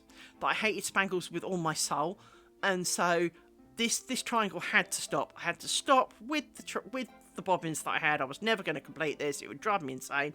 So I then did a bit of an experiment here, and this stitch actually could work all nicely in a general term as a background stitch, but I didn't want it on my triangle, but it was good to put it in here and decide. So we came up with the final square. And here is my test strip of combinations of stitches. So for example, here are the honeycombs without the extra bit, and they look a lot nicer, I feel, like that. Nauticount will probably remember, as he witnessed my descent into insanity, the square of insanity, which was me practicing an alternative method of joining the square together. And, well, let's just say it didn't go very well. I mean, in terms of finishing, it's a glorious finish, it works really well, and it's a thing of beauty. But if I tell you that, obviously, if you picture it, let me pull out the previous triangle, hang on, because I've just put it away because I'm a numpty, right? So this is the triangle of size that we are making, right? And here is the square. So this is a quarter of the final, well, it's probably even less than that, but a quarter of the size, right? Sewing the tiny, tiny section that is from corner to solid bit took me 4 friggin' hours. I would like to complete my net curtain while I'm still alive. I don't want to die, you know, still maybe putting the last stitches in it. So, I will not be using that method. I mean, if I was making it for the King of England or it was going on show in like the Louvre or something, fine. But it's going up in an upstairs window that no one's going to see. I'm going to fucking super glue it. Bite me. Right. Now to pot number 2. Now, pot number 2... Oh, no, I don't. Oh, honey, no. The words that come out my mouth, no, I do not have patience. I distinctly do not have patience. Believe me, that is the one thing I definitely don't. I have stubbornness. Do not mistake it for patience. So I decided, just for you, so you know, not that it overly matters, but that is... And believe me, that stubbornness really is it. I do not have any patience whatsoever. The style of lace I've just shown you is a thing called torchon, and torchon is done on a normal square grid. There is a thing, it's another British thing, called Buck's Point, stands for Buckinghamshire, obviously. And, well, they do flowery, frilly shit. Now, I'm not a flowery, frilly kind of girl. I'm with Nauticount. I'm much more for getting a bunch of jacks and working on my car than frilly stuff. I do not have patterned things. My clothes are plain. I mean, for example, you may notice the little avatar in the bottom corner. I do look a lot like that. I have long brown hair and I wear beige jumpers and I wear I don't wear the same beige jumper because I've got about 10 of them. But I do, I wear this beige jumper in effect every day of every year. So I am the queen of dull. I do not have patterns. I don't want it on my clothes. I don't want it on my furniture. I don't want it on my... So this is kind of quite out... Lace is really out there for me. But Buckinghamshire lace is frilly. Now, I'm going to show you the world's smallest bookmark, frankly. Other than a bit of string, this is the smallest thing that can be recognised as a bookmark for being only a bookmark. There you go. I mean, it's the size of 2 fingers, right? This thing is tiny. But this has got what's known as a picot edging. Now, to me, if I zoom in on it for you, hang on. I am not a master of skills, but as you can see from this,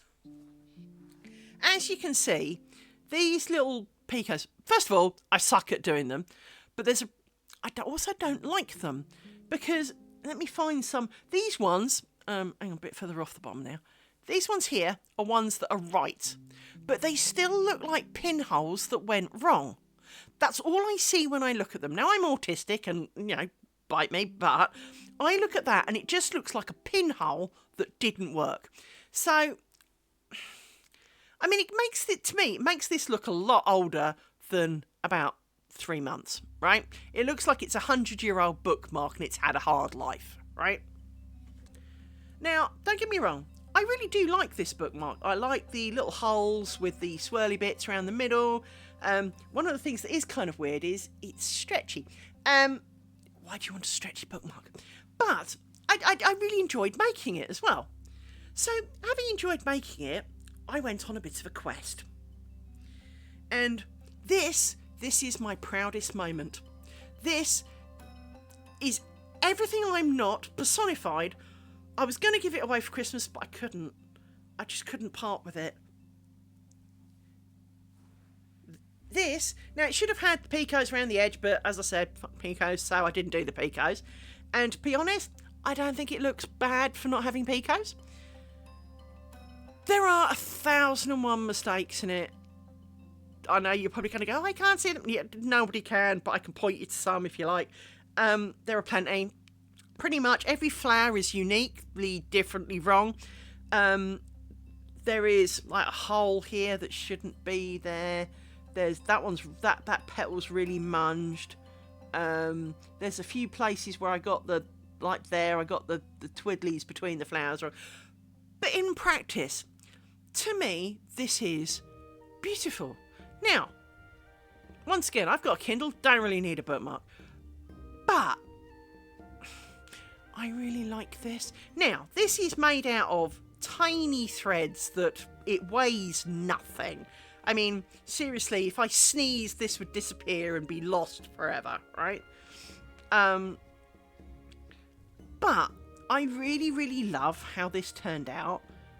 It was a little bit evil to make because, again, it's stretchy, but also because it is a lot of bobbins in quite a small area, the bobbin strings that come off that you haven't worked yet tend to hide the pinhole marks for the work that you're doing. Hence, you end up with like the hole because you just miss one. It's too easy to do. I mean, I've got a video, a paid for training video, and in it, the woman kind of gets the equivalent of like where this flower is. She does this bit, but there's a bit more to the side. She forgets to do 2, and there's no way she can go back and make it look okay because it doesn't work like that. And yeah, they kind of cover that up because it's there for ages, and then mysteriously it's all different, and now she's got different bobbins and everything, right? They obviously trashed that one and started again. But this is my proudest piece of work. I have some software that helps me design things if I want to. This one was a paid for pattern, I will admit, but I do think that in a way this would make quite a nice net curtain. Thank you. But this is, I feel, my finest piece of work to date. It was certainly the smallest threads and required the most amount of concentration because you work generally in a kind of diagonal. You can do either diagonal, but you have to work in a diagonal. And to do the flowers, you start at the top here, and you kind of work round, and then you've got to kind of go back on yourself, but still do the bit in the middle, and you kind of go round, and there's bits, and it's not logical, is all I can say, is that once you know how it's done, and you've got a pretty picture, because I've got a pretty picture on how to do it, you can see how to do it, but at the same time, yeah, I mean, if you take, for example, these lozengey shaped bits here, well, it's not so bad, because you've got 2 bits of string coming in, one goes one way, one goes the other, and they meet at the bottom. That makes sense.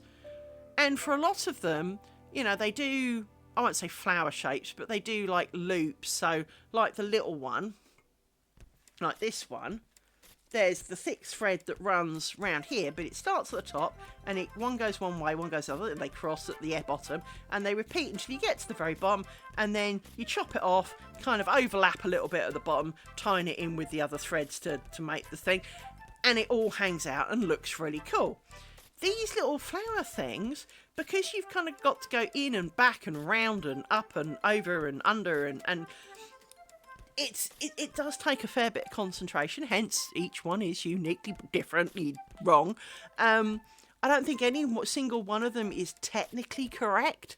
I mean, they're all close enough, but each one is different. There is something different about each and every one. So I look at some of them, and sometimes it's a bit more obvious than others.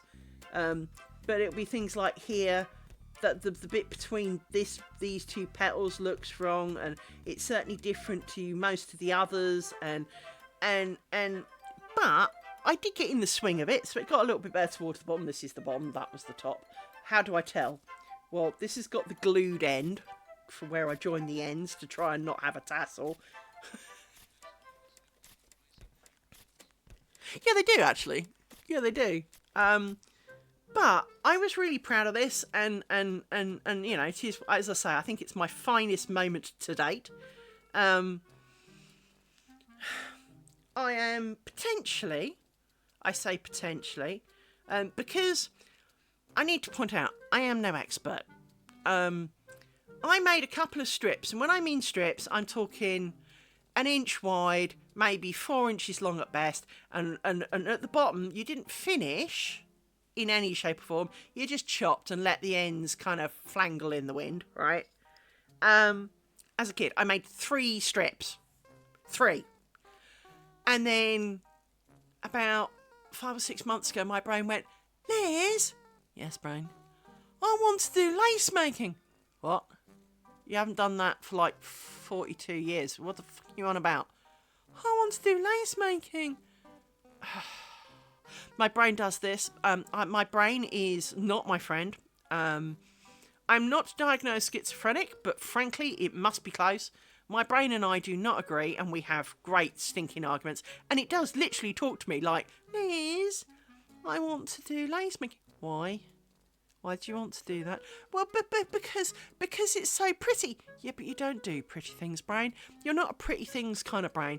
You do, like, you know, huge big blankets and mend wooden tables and why? What would you do with the lace things? I don't know, but I want them. It literally, it's like having a small whiny child out there. And I mean, don't get me wrong. I'm really pleased that I could do this, have done this, and that it is structurally integral. You know, it has structural integrity and hasn't fallen apart. Because I will point out that the things I made when I was a child were not necessarily so blessed. They tended to scribble up into a tiny knot. Now, lace does tend to do that if you wind the bobbins wrong. Now, it sounds more stupid than it is, but I'm sure Naughty Cat will explain this, in that if you add additional twist to too much twist, it can get a bit excitable and twist on itself. And if you undo the twist, it loses strength and then all turns to poo. So you have to be careful how you wind your bobbins. And I have so many bobbins. Oh my god, have I got... I'm a kleptomaniac for a couple of things. Notepads. And apparently lace bobbins. She says, looking at the pile of lace bobbins she got yesterday. So it is a bit of a problem. But this is definitely my crowning glory. My finest moment to date. And hence, I am very proud of it. I am, however... contemplating another venture. It won't look as spectacular, but it is a different technique again. This one comes from France and is called Flanders. Now, let me move my tin. It will look like in theory, she says, opening the book and finding the page. Hang on. It's around here somewhere. It's beyond the house. So, that's not the best page to show you. There it is. The idea is it will look like this. Well, there's the one on a darker background, so it'll look like this, but that's more of the size it will come out. Now, some of the things made in Flanders do look glorious. Not that this is the best example, but if I do that, you can just about make out the house through the ring light. But if you look down here at this, she says trying to angle it so the ring light doesn't look so bad. This looks a lot better. This looks a lot more open with more solid things on it. The green square looks a little bit more solid. And, well, to be honest, lace is supposed to be lacy in my head, surely. I mean, kind of the definition of lace is basically open and airy and light. And so if it's a bit solid, it looks more like knitting and crochet, which is nothing wrong with knitting and crochet. I do them too. But it's not what lace is to me. So, yeah. So, yes, it is. But realistically, I've only been doing this, 6 months?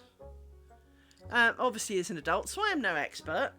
But I can tell you now, technically, lace is made out of two things. You have a pair of bobbins. Let me shut my pillow up a little bit. There you go. So, you have a pair of bobbins, and this is either a cross, left over right, or a twist, which is right over left. Those are the only two moves, and you crossy twisty as you go, and out comes stuff. So, you know, it is achievable by basically everybody.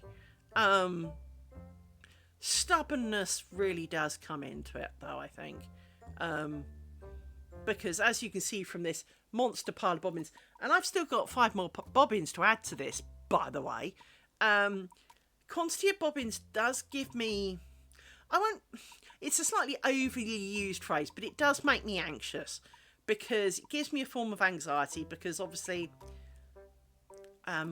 let's just say, in the early days when I made that very first square, I was using Honiton bobbins. Now, Honiton bobbins look like this, aka toothpicks, right? Because they are just like slightly larger toothpicks. These things weigh nothing, and they're tiny, and they're small, and they're awkward, and they mate. They tangle and mate and twist and fart around, and my stubbornness was waning to the point of, do I just rip it off and burn it in the garden? It was a challenge, and the only thing that saved it, and I can't see it to hand, so you'll have to bear with me, is you can buy those little miniature elastic bands for making bracelets, kids for making bracelets out of. I have a humongous pack of them. And when I mean humongous pack of them, I am talking humongous pack of them. I mean, there's like 1,800 of them or something in there. Anyway, one of those round a pair of bobbins really helped. But of course, what it meant you did was, I'm going to work on a pair of bobbins, put back an elastic band to take off the next elastic band. I work with a pair of bobbins, I put on an elastic band. It really slowed things down. And so, although it saved my sanity, it almost didn't save my sanity because it took a really long time to do it. Then I got into sticks. I don't know, well, they're called bobbin holders, but sticks works better. So you can keep groups of bobbins together. Now, occasionally they escape, occasionally they do annoying things, but the sticks are a lot quicker because you can just kind of scoop a bunch up and kind of trap them. And it makes moving a large amount of them quite easy because you can just pick them up and move them. So I quite like the sticks. I've got a lot of those sticks. I've got some smaller sticks, but I've got a lot of those sticks. But it is... As I say, I've got a bit of a bobbin issue So I've got about 6 different types of bobbins. Some I hate. When I mentioned earlier, I hate bobbins with spangles. This is a bobbin with a spangle. This monstrosity at the end is the spangle. Why do I hate them? Well, you pick them up and you go to put them down and they can trap underneath and then they get in the way, or they tangle with the threads, or you can't easily flip the bobbins because the spangles get stuck on each other. Basically, spangles are evil and I hate them, and I don't care how traditional they are, I hate them. So basically I've got about 200 fire starting sticks with spangles on the end, should the need arise, because I'm looking at the box with them in there. It's kind of lurking just over there, and there's this monster pile of spangled bobbins with a bit of string on still, because I just threw them in the box in a fit of rage, because I was in that level of mood with it. These are called Danish bobbins. I have these, look like spangled bobbins, but don't have spangles on the end and are actually a lot bigger. So there's these ones, which are the ones I got yesterday, and if I bring back the hatred bobbin, you'll see what I mean, is that they are bigger brothers of the spangled bobbin, but way more, so you don't need the spangle on the end, because the spangle was to give it weight. It also was to help stop it rolling around, which of course these will roll, but basically every bobbin rolls. So I've got some bobbins, they're a bit more like these but with squared edges so that they don't roll. They're quite nice. They're a bit light, but the square I like. In fact, I liked everything about them except for the fact that they're light. I'm a chunky person. I'm not delicate, and so lace is a really stupid thing for me, because the last thing I need in my world is lace. But I want a bit of weight behind it. I do actually have 6 brass bobbins, but only 6, which clearly, as this is, I think, I'm trying to work it out in my head, I think it's 72 pairs, 72 bobbins or something. 6 is not exactly going to make me a lot. But I did manage to pick them up because I quite liked the idea of some brass bobbins. With these bobbins, I also got 2 free bobbins, which are either resin or 3D printed, which are very similar in size to the wooden ones, but this one's clear with sparkles, and obviously a solid red one. Which was interesting actually, because I'd been looking at the fact, and I spotted the fact that they had some coloured bobbins, and I thought that could be kind of interesting. But I didn't know how they'd feel or what they'd be like, so they're a bit shiny, which could be a problem because threads slip given every opportunity. So shiny could be a bit of an issue, but I do kind of like them otherwise. I do have plenty of others. I've got at least 2 or 3 more floating about the place. My favourite ones are similar to this, but even chunkier. So they've got like twice as wide tops here, twice as wide bits, and then a big, more bulbous chunk on the bottom. And they work really well on bolster pillows, which are long circular ones. So you can just kind of rotate them around a lot. They work exceptionally well on those, and I really like those bobbins because they're big and chunky. But when you've got a lot of them and you're trying to trap them on a small square, bulk is an issue. Hence, I'm using these Danish ones. I would have used the new ones that I got yesterday, only they didn't arrive in time. So I only ordered them last year. If they'd arrived when they were supposed to, I would be making this square with the new bobbins. Because, well, why not? So it is, like many things in life, there are tons of varieties of lace, but they all have commonalities. So the Celtic knot one is a Milanese style lace, but it's also exactly the same as Russian. It's also exactly the same as like 20 other different places. And so I mentioned these are called Buck's Point or Buckinghamshire lace, which are the 2 nice little bookmarks. There's a technique called, I call it binch because, well, first of all, I'm dyslexic, and secondly, because I'm not French. I believe they call it binch, but it's spelt B-I-N-C-H-E, so binch it is. because I'm British and, well, anyway. So, Binch is exactly the same as Bucks Point, but whereas in Bucks Points you do cross, twist, twist, in Bunch you can do twist, twist, cross, but you can still do cross, twist, twist. They just call it closed stitch, not open. Really?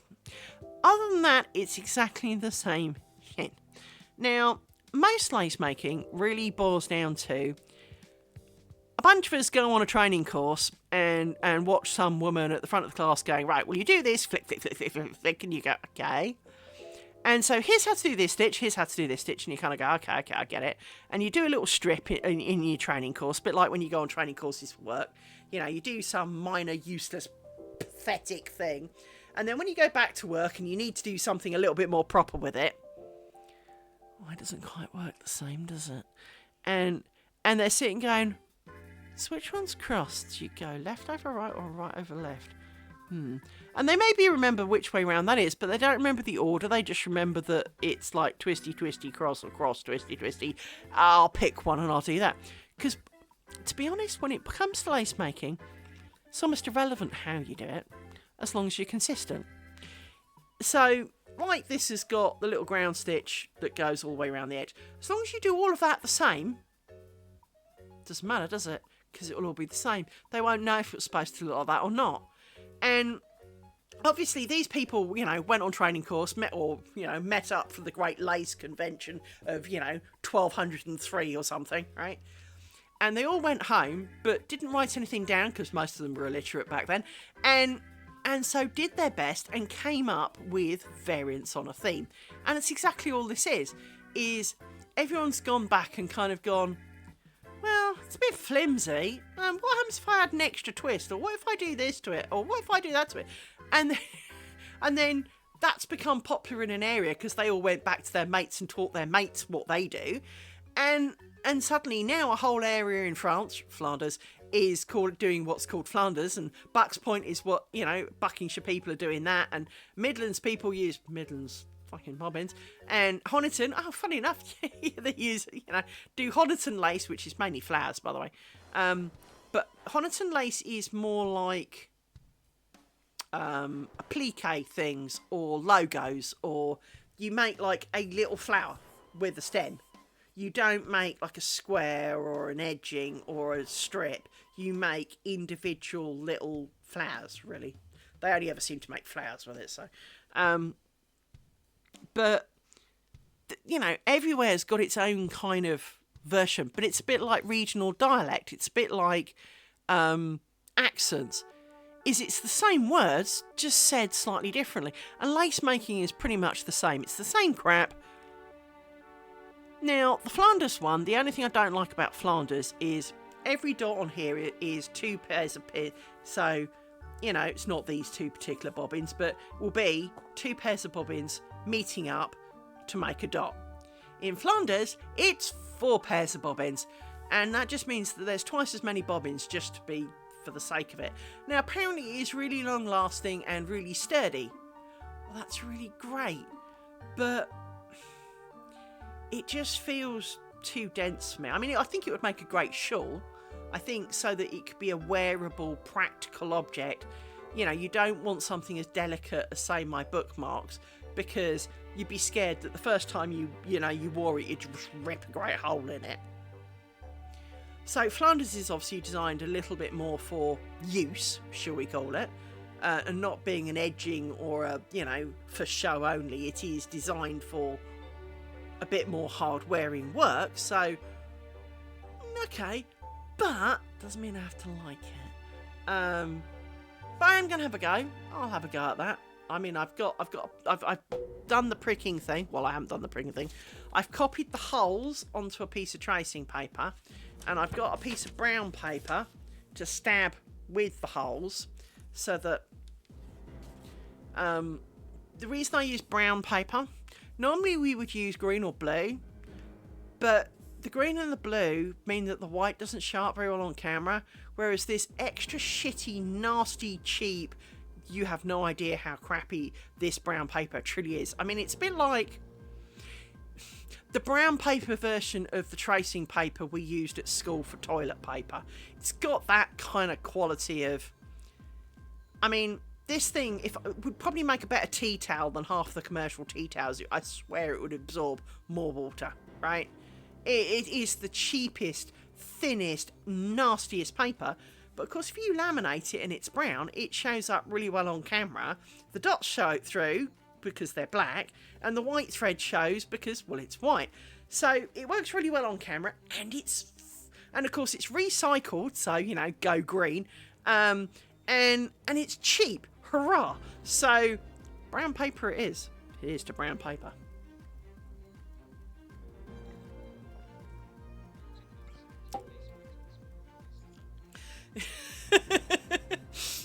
Yeah, basically.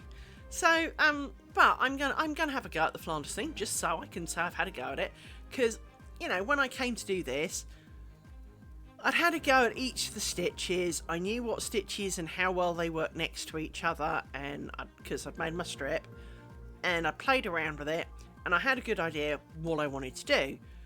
But I do, and Naughty Cat will be laughing at me for this, I still want to make a lace curtain, neck curtain in one piece.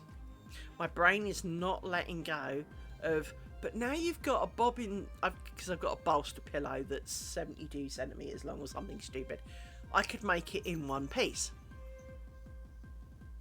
So now my brain really, really, really wants to. And I was hoping that the squares would be enough. Now, come the end of the squares, maybe it will be. But I have a cunning feeling the answer is no. It will want to do a one piece so there's no joins in it, and I can do, quote, more with the contents. I don't really want to do a whole... But there's a lovely guy who streams on here called Silver of Dragon. We like Silver of Dragon. He's really cool.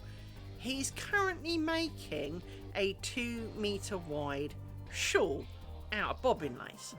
Now, it is made out of much thicker thread, so, you know, and he's doing spiders which grow really quickly, because basically you have a large square like this, and you kind of do a bit in the middle with a few twists, and you end up with legs and the body in the middle. It's not quite a spider, but it's close. So he's doing that, and so it does grow fairly quickly, to be honest. Whereas this doesn't grow very quickly, and the bookmarks grow very much not quickly because there's more bobbins to the inch. But it, you know, it does inspire me to go, well, there's no reason why I can't make a neck curtain in one piece. If the man can sit there and make a 2 meter wide one, I could give it a go. I really, really ought to. And as I say, I might use thicker thread. But I want to have a choice of how to do it. Now, a lot of me wants to do it in the Bucks Point style, which is the stretchy one, that's the delicate, pretty one. But at the same time, can you imagine washing that? Can you imagine what... I mean, part of the reason I'm gluing these squares is it is not traditional to glue, but I'm apparently not the only gluer, so I feel better already. But can you imagine? It takes me about a month to make one of these squares. Can you imagine in 18 months when I finally finish it, sew it all together, the dog will puke on it, I'll need to wash it, and the first time I wash it, damn thing fell apart. Can you imagine how heartbreaking watching it fall apart in a puddle of water would be? Because we all know that threads just love to do that kind of stuff. So, yeah, I'm super gluing them and I don't care. Because I want to be able to dunk them in a bit of water to shake off some of the dust and the grime of life. I mean, I'm not thinking I'm going to boil it, but I do want to be able to at least, swill it around in a bit of water without it falling apart. So I've been super gluing them, and bite me, I will continue super gluing them. But it is that kind of, you're not supposed to, and yeah, shove off. I'm going to be the one looking at it, and I don't want to do all this effort and watch it fall apart. I can't take it. I'm a bit more fragile than that. And so, yeah, super gluing it is. But, I do think that there is a possibility for doing a one-piece one Mainly with bigger, thicker thread probably. But then it wouldn't look so much like a net curtain. And that's the bit that kind of sticks in my mind, is that the Bucks Point stuff has a real net curtain-y kind of look to it because it's stupidly thin thread. To give you an idea, I put the same thread on my magic tool here. She says, get my thread out. So, there, you can see the difference. Well, you almost can't see the difference, right? And that's kind of the point, isn't it? Here is the thread that I use to make the Bucks Point stuff. Make this a bit longer so you can see it. Get next to it. Hang on. And here is the thread that I use. I mean, I don't need to zoom in for you to see that this is considerably fatter than this stuff. So, with that point of view, making a net curtain out of it, it would be light, it would be airy, it would be flimsy, it would have the qualities we associate with net curtains. But I fear it would fray and have as many holes as my sanity. For I'm not sure my sanity would take making such a large piece. Because that would be an organic ton of bobbins is the appropriate word for that, I think. It would be... Oh, it's not incalculable, clearly. But if I think of how the big bookmark went, which was something like 36 pairs... Was it 24 or 36 pairs of bobbins? And that was like a 2-inch wide strip. If I need 18.5 inches, and let's say it's 24 bobbins, 12 bobbins to the inch, sorry, that's 12 pairs of bobbins, not 12 bobbins, 12 pairs of bobbins to the inch. Well, we're kind of talking like 180 something pairs of bobbins, and so that's like 320 bobbins. And where the f do you put 320 bobbins? It's bad enough there's like 70 something. There's 72 or something on this entire square, and it's only 72. Imagine it's like 3-4 times that. Where the fuck do you put all those bobbins? And more to the point, I just, as I said, lots of bobbins kind of fills me with a bit of anxiety. And I've got a couple of pictures that can really embrace that. There's a woman, she basically takes a cloth shirt, undoes all the seams, makes lace pieces to sew back into the seams, so it's kind of like a shirt with a lace overshirt, but it's all sewn together. She makes that like the back in one piece. And she's got this huge pillow, and she's got like 8 million bobbins, and you just look at it kind of going, no, just no. It would be like, colouring the top of all my pinheads different colours and then trying to make a painting out of it. There is a bit of you that goes, yes, technically you could do that. Yeah. Absolutely, it is possible. But not on my sanity. My sanity is not sufficient to be handling that. I'm not a patient person. I just cannot condone that as an activity for myself. So, let's skip that idea. So I am trying not to do a one-piece one, but I do foresee... I mean, I don't do shawls, I don't do scarves. Well, I have got a scarf. I've got a scarf I knitted, but I wouldn't want a lace scarf. What the fuck do I do with that? So, the problem I always have is my ability to make things far exceeds my ability to use things. So, with knitting and crochet, many of my friends, victims, as you might like to think of them, have been recipients of the produce of, I was bored, made a blanket, here you go, here it is.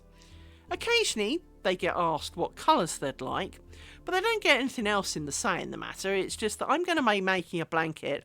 What colours would you like me to use? Because, well, I'm making a blanket and I've decided you're getting one. You know, it's kind of, that's how the conversations go. Which reminds me, I really must do something like that for next door. They've had some tea towels, but because I weave as well. So I've made some tea towels, which are glorious, but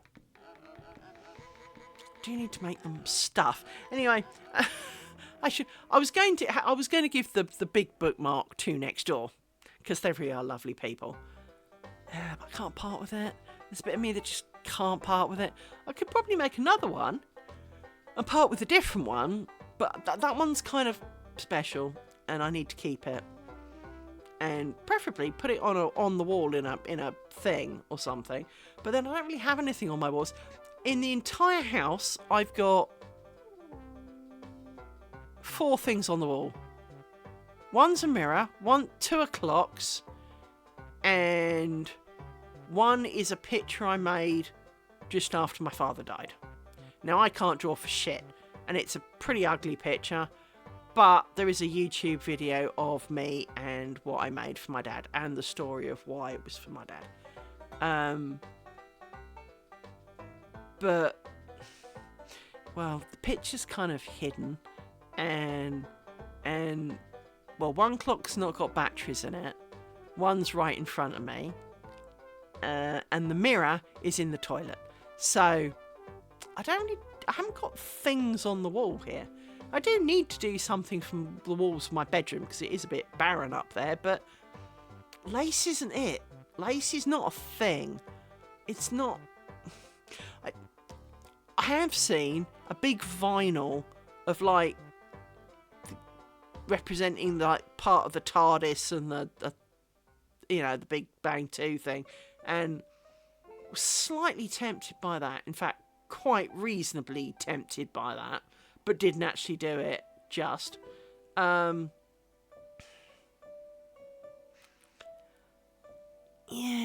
don't really know what to put on the wall, so I don't.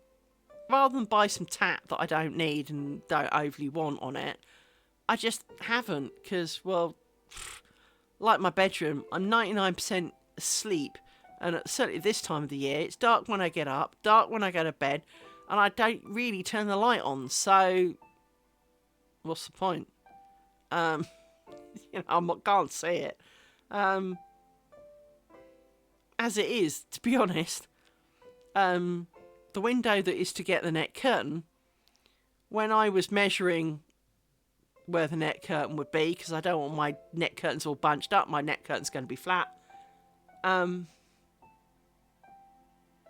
curtain rail fell off, so the curtain fell off. And to be honest, I'd kept the curtain shut for like 6 months, so to be honest, by the time I put the curtain rail back up, which I will do at some point, chances are even I'm not going to see my own net curtains. So let's be honest, it's not exactly. So hence, some of the mistakes on it can be a little bit, whatever. The mistakes can kind of go jump a little bit, because, yes, there might be a mistake in it, and yes, you might go, hey, that doesn't look quite right. And the answer would be, no, it's not. Shame that. The rule of thumb used to be, if, for example, like this section here, if I noticed a problem back, say, up here, I would wind back and do that and fix it. I had been previously taking the pins out, and I've decided to leave the pins in for reducing of one particular type of problem. Oh, look, a spamming arse about cheap viewers. Let's report you, because you're an arse, and you are a spam bot. Let me just type the word spam bot in the why is this person an arse thing, and report you. You'll be gone before I finish streaming, so good riddance. And did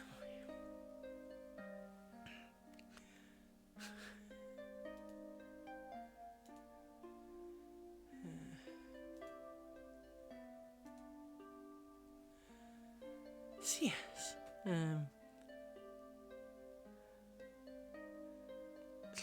arse.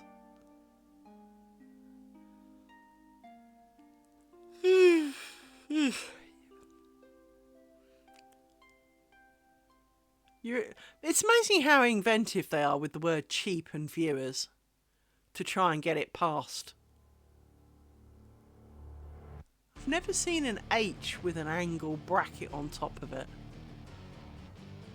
Didn't even know that was a letter kind. It still caught it, so fine by me. And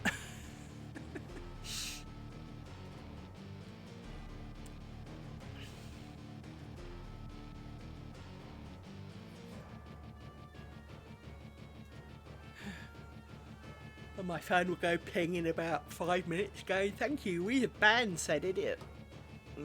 Usually, it could be as quick as that. It is quite surprising actually how fast Twitch handles some of that.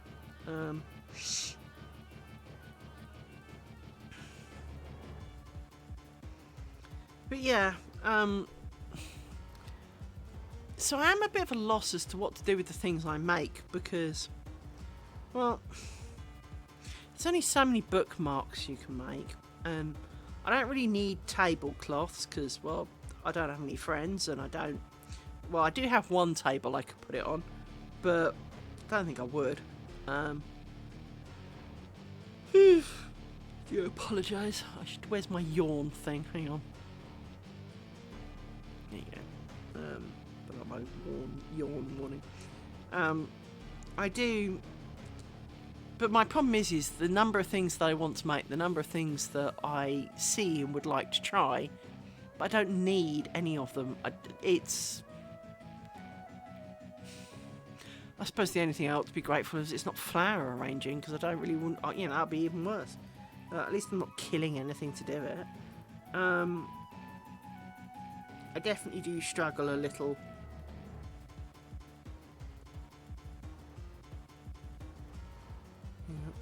Look at this.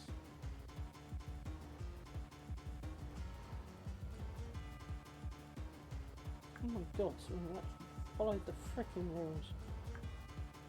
Yes, you can post that.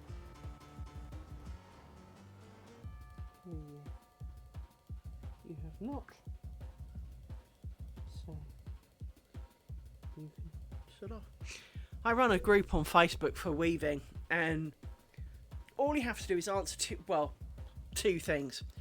One of the questions is, do you agree to the group rules? So, really not a hard question. The other one is about the thing, because it's for a specific make and model of weaving loom. It's about the weaving loom. And it's the simplest question. A bit like, do BMWs have indicators? Well, we all know the answer is yes, right? The fact they don't use them is by the by. Well, apparently bothering to count, look, read is beyond most people. And the number of people who... There's a big pinned message that says, all messages will be rejected if you have not answered the questions. Because we got... For a lot of reason, weaving is quite heavily hit by AI groups. And they're all selling t-shirts kind of going, with kind of like weaving based kind of memes on them, only they're shit and it is all a scam. So to get around that, we were getting a lot of them and lots of spam messages. So we instigated the questions and you can't post unless you've answered the questions. And there's a big pinned message that says, your messages will be rejected if you have not answered the questions. Constant. Absolutely. And some of them are legitimately reasonable questions. But if you can't be bothered to follow one simple rule that says answer the questions, which is basically Google the number of shafts that this loom has and pick it out a number of a given options. I mean... It is surprising the number of things people just guess, and you're like, go to the website and look. It's just, it's painful. Oh dear, I've got yawns. I get the yawns a lot. I wonder if it's part dog. I'm part dog, and that I yawn when I'm finally kind of feeling more comfortable.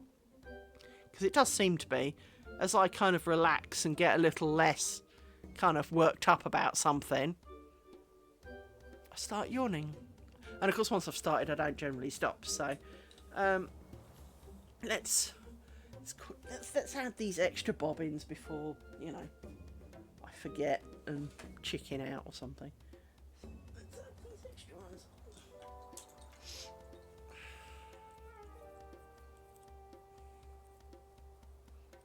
So Mark, you're always welcome to come back and mooch on stream and lurk like everybody else. Come back and see how it's all going.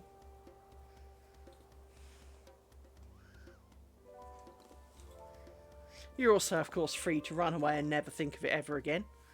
That's also perfectly valid.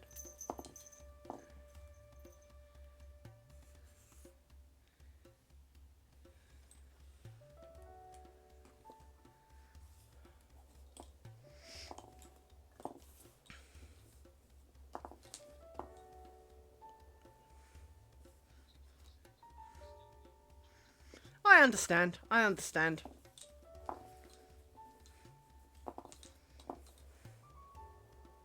You're allowed to chat. I mean, let's face it. Mark came around to see you, not listen to me, so... Mark had no idea I existed before you did that to him, so...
Guess tomorrow lunch break I'm refilling poor old Hedgie here with pins.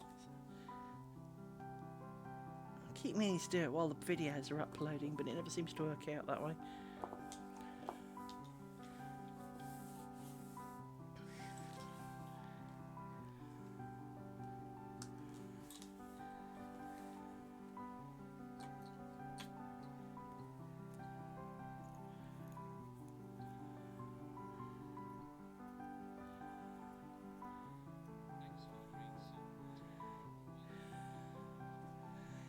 Hey, Silver of Dragon, thank you very much. I was talking... Hey, Bobbin Artist, thank you very much for coming. Welcome to the madness. Hello. How's that shawl going? Has it grown anymore?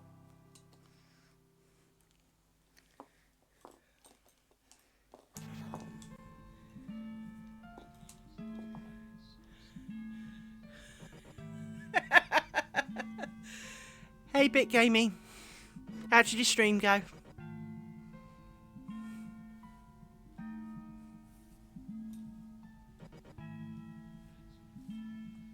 I'm sure I've screwed that up somehow. I did. That's because you should have been... Good. Well, I finally spotted you were on, and so I came to say hello. Because, well, what else do you do? And as I say, I was eating my dinner, so... Gave me something to listen to while I chomped on my pizza, so... Because I had such a healthy dinner.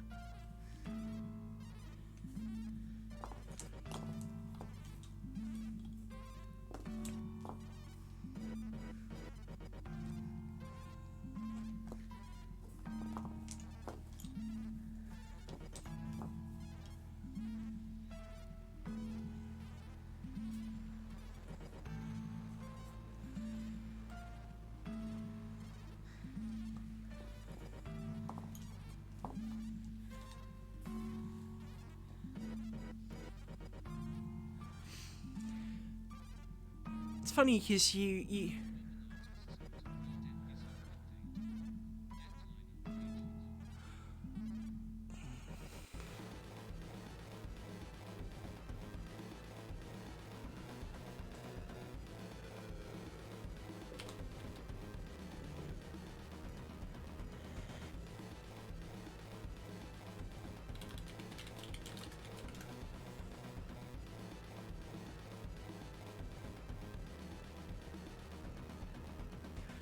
mean these sticks or these sticks?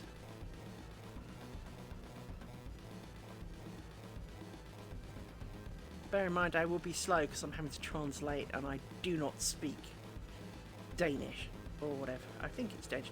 But these are known as Danish bobbins, so but these sticks come from Etsy. I got these cheap because I like cheap.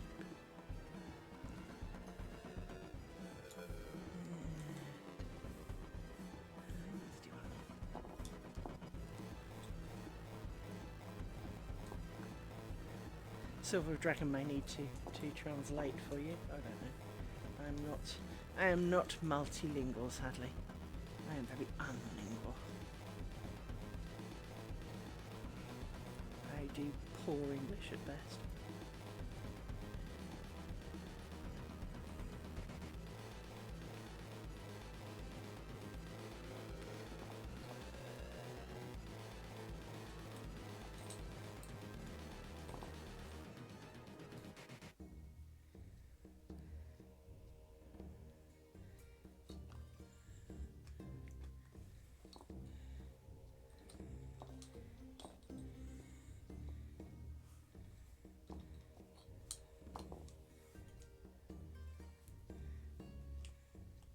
Yes, thank you, Silver Dragon, for your raid and for bringing your lovely people with you. Raids are always welcome.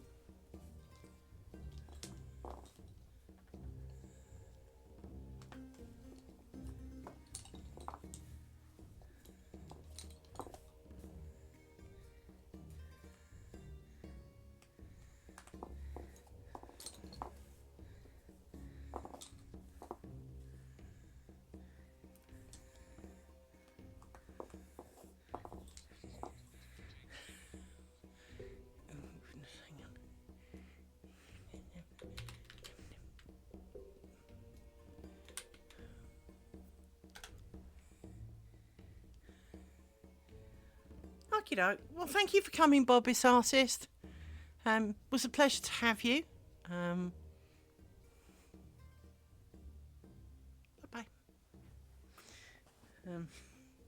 I believe I translated that correctly, so. And I understand it's not easy watching a stream in a language that you don't speak, so. Not offended at all. That's perfectly understandable.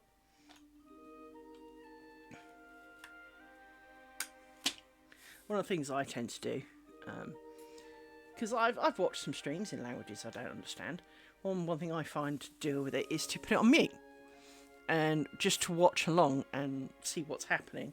And yes, it means you can't necessarily ask questions and all the rest of it, but you can still watch. And sometimes you pick up a lot from just watching because you're not listening. You can actually pay attention to what's going on. So I find that can be helpful. Yeah. Right, and I need my other stick. For now we have all of our bobbins on the pillow. And I can dismantle the torture device. So I don't need you again for a hurry. And now I can pick the torture device, this thing, which is my bobbin holder, which has a stick that runs down the middle, and this that folds up.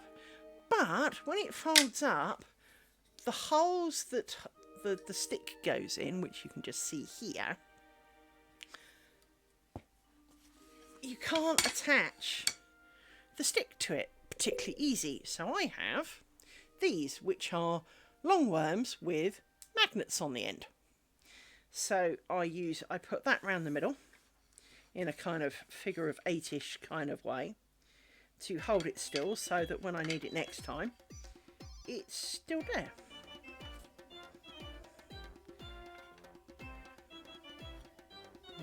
And I can still use it because I haven't lost anything.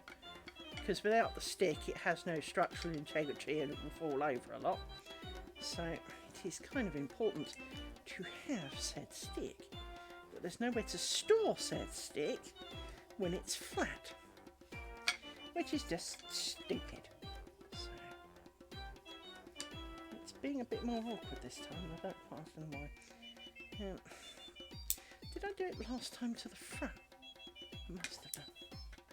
But that doesn't make sense because then the ends would just fall over. I must have done something like that. Oh, I know what I did. I think I go... Sorry, I'm talking to myself, clearly. I do that a lot. I think that goes round there, under there, up there, round there, under there, down through the middle again. Like that.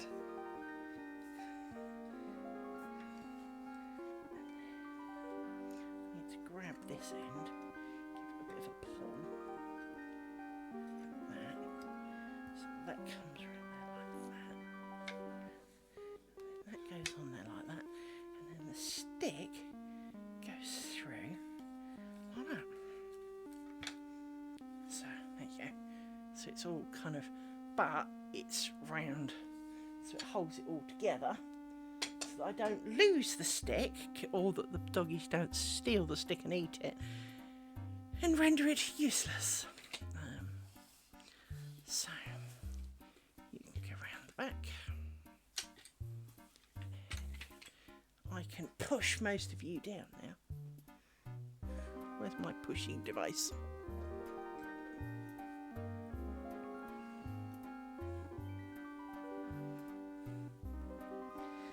So we can push these down. And all the ones down this edge. Because, well, they're different. As all the pins are staying this time round, we can...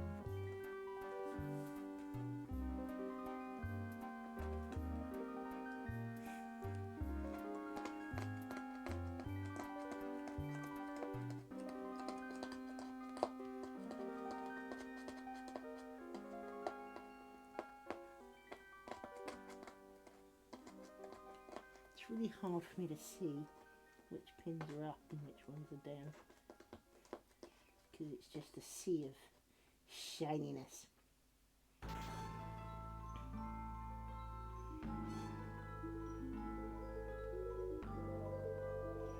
But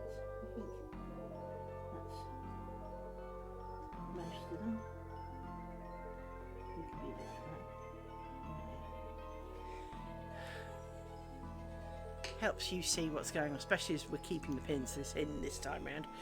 So there will be a lot of pins come the end of it. But it means they can't do what they did last time, which is warp into the wrong shape.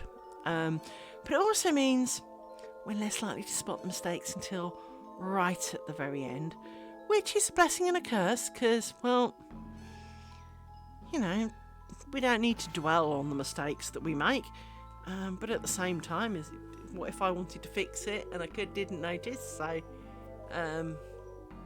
you know, that could be an issue.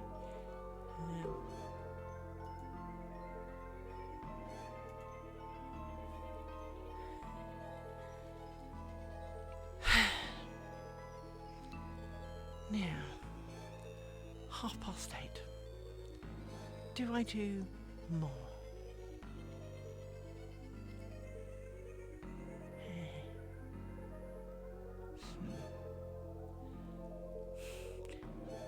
Do a bit more.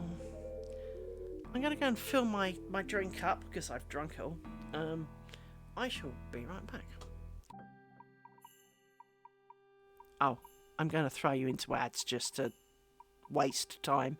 Sorry about the ads, but, well, if I waste the ads now, that it's not a problem later, right? See you later.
Yeah, I know.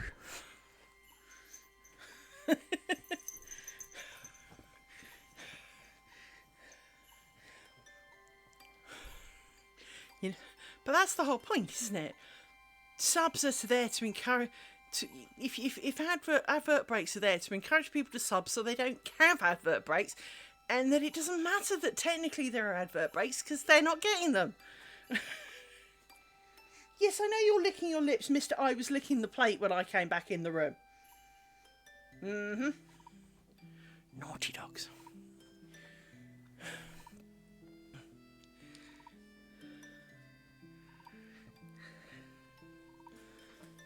So, what are we going to do?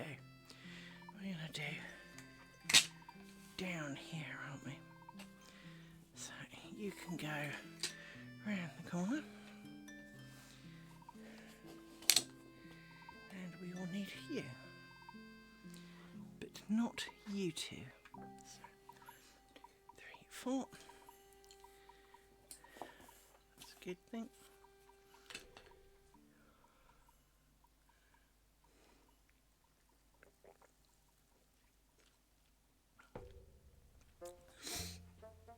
I will say, Nauticelt, that Bobbin Artist is the designer of the shawl that Silver of Dragon's making. So, and this is a very special, beautiful shawl.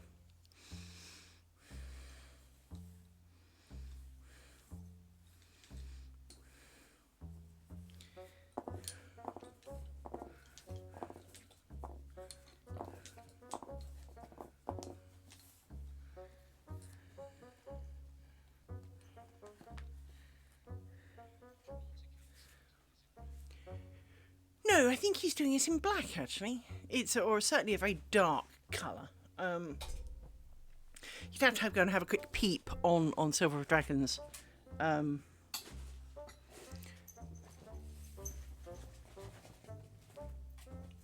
Stream, see if he's got any. And Mr. Paws? Yes, I am aware of what you're trying to achieve. Getting closer to the plate that you were licking, that you didn't finish licking because I interrupted you. Yes, I'm aware of what is on your little furry mind. For I am not as stupid as I look. Just as bloody well. Naughty dog. Naughty dog. Here's me, I feed you, I love you, I'm repairing a card just on the off chance you are ill. And how do you repay me? You lick the plate like I've never fed you. Now don't lick my jumper. That doesn't make it better. Does not make it better, my man.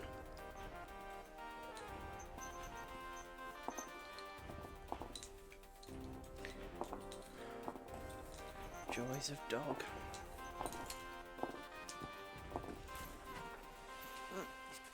Gone outside.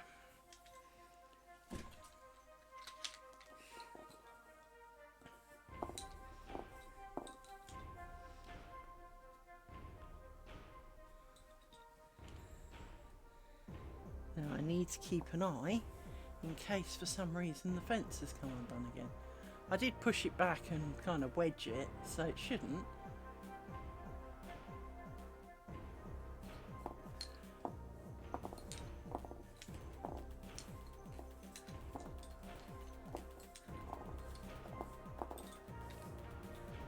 Being dark, it's not like I can use the cameras out the front to see, because of course the people broke my light. That's 2 pins, which is why it's not fitting. There's one. Where's Brubs? What are you doing with Rory? Hey?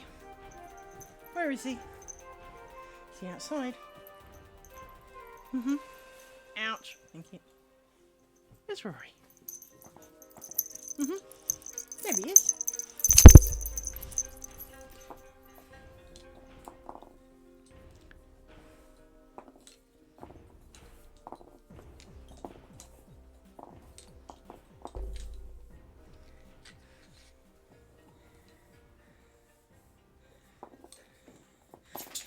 Before someone asks, in case they're interested, I mumbled all the way across last time I hadn't twisted them.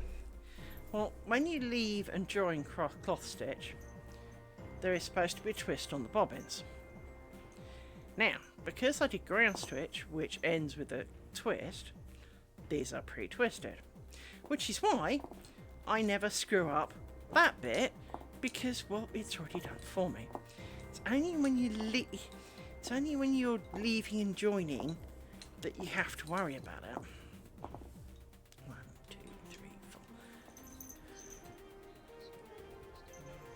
Oh, I'm a twat. Thank you. Thank you, Nautical.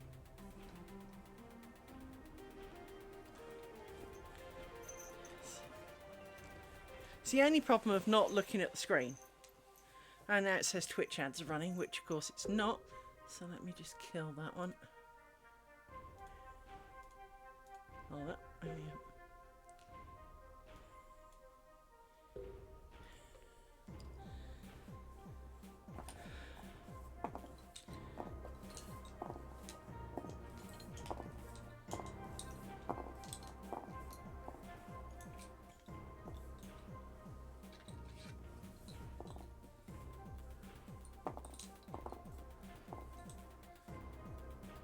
Dear. It's easy to forget when you're looking at what you're doing and not what's on the screen.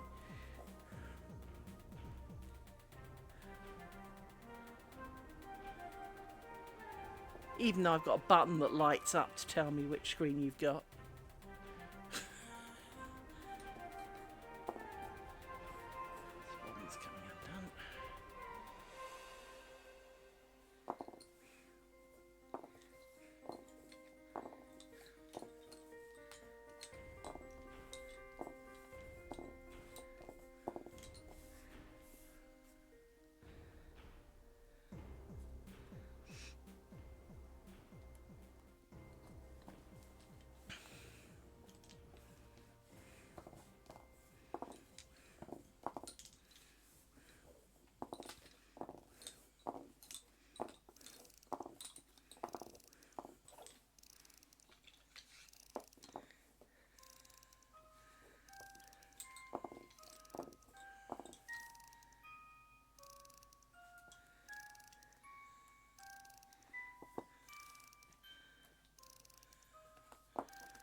just make you a command of, hey stupid, you're broadcasting the wrong screen.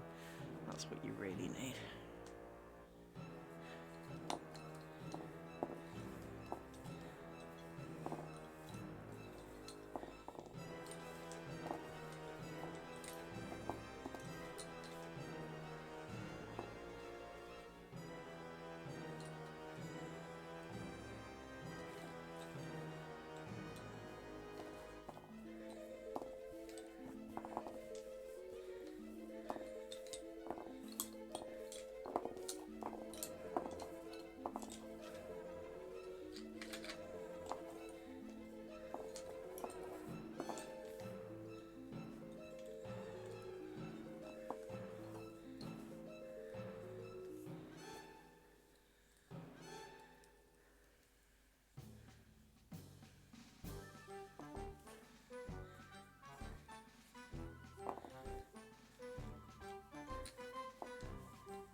Give me a pin.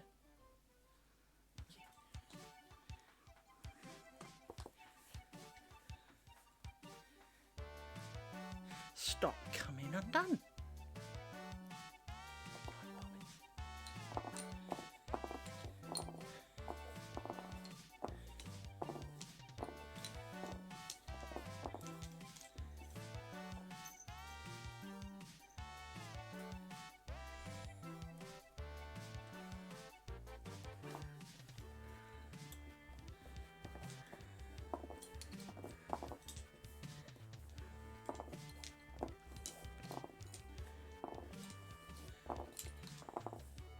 I should get a really mega pot of pins on Sunday.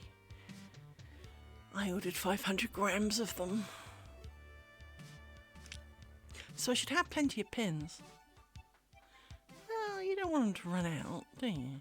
And then of course, what if I get like 3/4 of the way around this square, get bored of it, need to do a side project that is also not particularly small, needs a crap load of pins. So I just bought, well, a crap load of pins.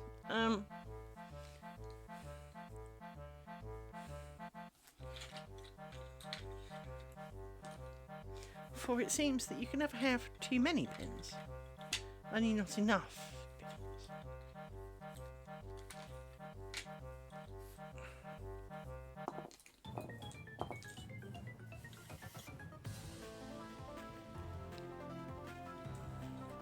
And I really must find some way of straightening them so that I can... Well, I know how to, I just need to make it into a device so that I can do it quicker and with less pinholes in my good self.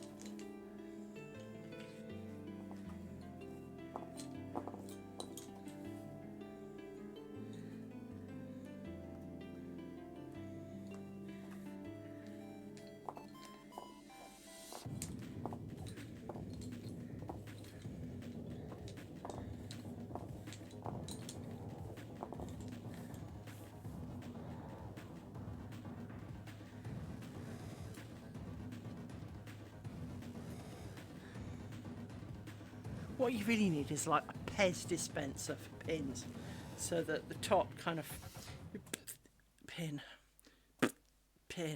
you know?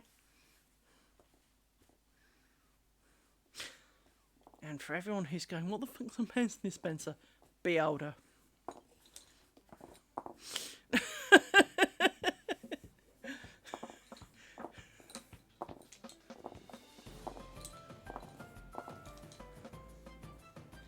And for all of those who goes, yeah, I can see that. Well done.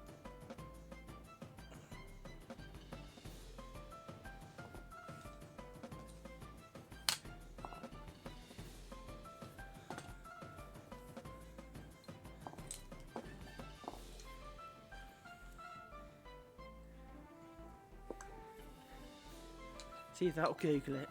Just pretend you're old, you know.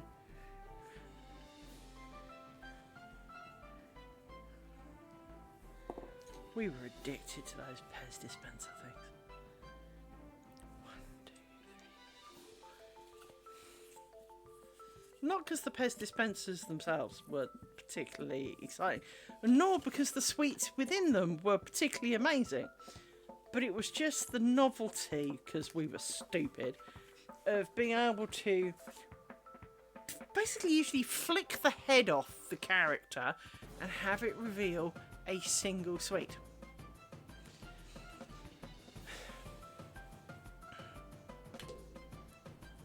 They were slightly fizzy, as I recall, but not very fizzy.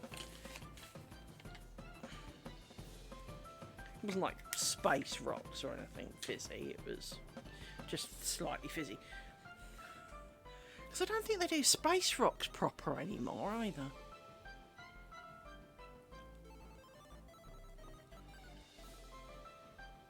Space rocks, you put them in your gob, and the water in your mouth made them go pop, pop, pop, pop, and you could hear them. It was a bit like Rice Krispies, but and so you'd hear this like so people would kind of stick them in their mouth and then kind of do the charge like and stick the tongue out, and everyone would say it right. But it also used to make your jaw hurt because it was like, I don't know quite why, but it didn't physically make your jaw hurt, but for some reason it felt like it made your jaw hurt. It was like it should have made your jaw hurt because all these little explosions that were going on. Again, it didn't really taste of anything that I remember, but you enjoyed the popping sensation. For then and forevermore, I get slightly blocked bile ducts in my mouth, right at the corner of my jaw, and if I get too mouth more watery, they seem to clog up. It's like there's just a bit of a flow issue, and I think the space rocks used to kind of like mate with it, and which is why it made my jaw hurt, I think. Anyway, enough of my ramblings of yesteryear and the great sweets that we had, because I remember buying a quarter of sherbet pips for like half a penny or something. It was great. Sherbet pips are also slightly fizzy, but they're a hard sweet. They are tiny. They're like lemon pip sized, right? And they came in kind of like up to 3 colours, but they'd generally be dusted slightly in icing sugar. And you could buy an almighty crap load for not a lot of money. So, as a poor kid, a quarter of sherbet pips could last a really long time, because you'd eat like one at a time trying to be good. And so you could really make them last. So I ate a lot of sherbet pips as a child. You had all sorts of things. You had, I think they were called space hoppers, but basically it was 2 kind of polystyrene wafers, because they really were quite dodgy, with sherbet in the middle. Sherbet dippers. I really liked good sherbet dippers, but didn't like the licorice that came with it. But I really... Then you had the more traditional boiled sweets of rhubarb and custard, aniseed balls, sherbet lemons, and a whole vast array of gobstoppers. Flying saucers, that's the one. Yeah, but they really did taste a bit like polystyrene for the actual saucer bit, though, didn't they? I mean, it did melt, but they really were like a wafer-thin bit of polystyrene, because they sure looked like it. And again, the actual polystyrene bit didn't taste of anything. Licorice bootlaces, fake sweet cigarette sweets. Yeah, I'm definitely showing my age with that one. But you used to have sweet shops, and you'd go in and there'd be like these huge tubs of sweets, and you could say, well, I want a quarter of this and a quarter of that and a quarter of this. And, you know, they'd put it in little paper bags for you, and you'd go away with your haul. But it was amazing how much sweets you used to get back then for not a lot. As I say, for half a p, I could have like quarter of a pound of sherbet pips. There's quite a lot of sherbet pips, you know. It goes a long way. But you could have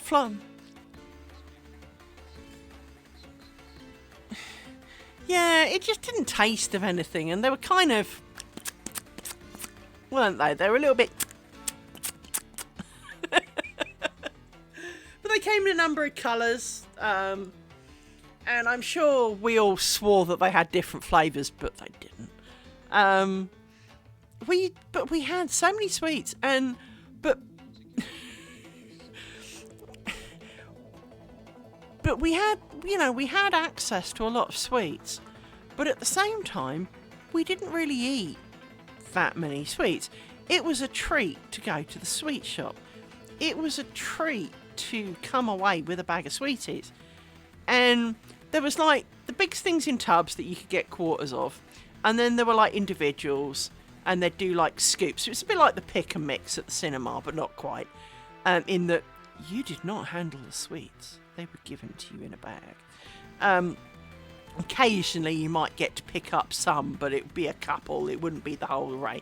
But there'd be a counter full of frigging sweets, and you'd go, some of them, one of them, see 3 of them, get them put in a bag, and a quarter of this, and you'll have spent like 2p. But you'll now have like half your body weight in sweets, and you ate them over the course of the next week or so. You didn't stuff them all in your face. Whereas today, you go down the pick and mix, you know, I'm sure as adults we've all done this. You go down the pick and mix. I remember, I'm pretty confident I'm right, so bear with me on this. Me and the ex-husband were down the cinema once, and we decided to raid the pick and mix. Now, we did slightly go overboard. Rather a lot. But I think it was £25. But it was only a bag. It's not like we had a carrier bag or a bin bag. It was a bag. I mean, we did have quite a lot in it, but I think we paid, it was like 25 quid. It was extortionate compared to days of yesteryear. But it is kind of interesting because one of the other things is Nautical, maybe even Mark, depending on how old Mark is, I assume of reasonable age. Is it me, or is Marmite not what it used to be?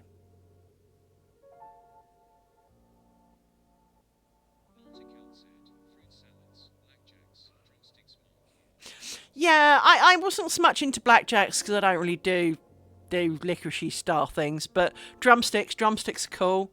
Drumsticks were very cool. But is it me, or does Marmite not have the same strength that it used to? Because I've got some tortilla wrap things, and what I tend to do usually for my lunch is throw a bit of meat in it and smear some pickle sauce, something on it. Tabasco's been a bit of a hit recently, but I decided to put some Marmite in it. And frankly, I put down a smear of Marmite that could put hair on a grizzly bear's chest.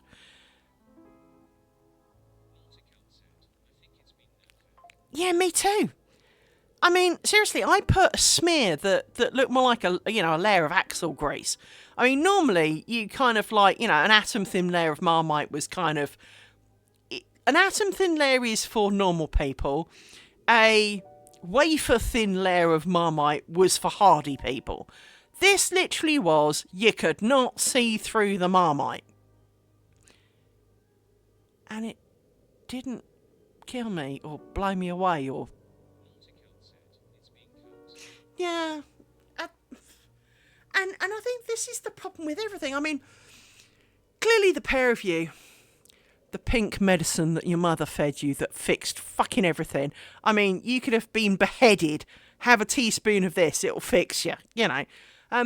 It was 99% sugar, and it was bright pink. I mean, like proper bright baby pink. I mean, this stuff glowed in the dark pink. You don't get that shit no more. Cured my hamster of pneumonia, by the way. Great stuff. I'm sure it cured me of a few things as a kid as well, to be honest. But I remember having quite a bit of that. But nothing tastes like what it used to.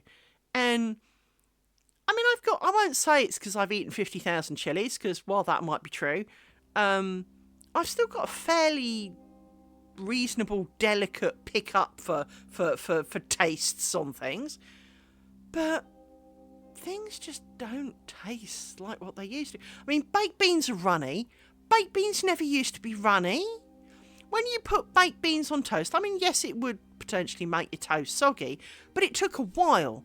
Now it's like this red wee with beans in it on your toast. And it doesn't seem to matter whose beans they are. They're all runny, and they don't really taste of anything. I mean, I never really liked baked beans, but they don't taste like what they used to. Heinz spaghetti doesn't taste like what it used to. Heinz cream of tomato soup doesn't taste like what it used to. Clearly chocolate isn't what it used to be because it's been Americanized, and definitely doesn't taste like what it used to. It just feels like nothing has got the heart. Well, salt and vinegar crisps. If you two are as nearly as old as me, and I know that Naughty Celt's kind of about the same age, so will have suffered this. There will have been a time that as a child you got a pair of salt and vinegar crisps and your face turned into a bulldog's backside, looking like you've swallowed a lemon because you had the crisp that clearly had about 16 packs worth of salt and vinegar flavouring on it. And your face shriveled up. It was great. We loved them. Now you eat an entire pack of salt and vinegar crisps and you have to look at the front to find out what flavour it was. Nothing's got the strength and the hit and it's taken all the fun out of it. I mean, it was always fun when you spied that one crisp that was so caked in flavouring. You knew that it was kind of life or death by eating that. So, of course, you rammed it in your face.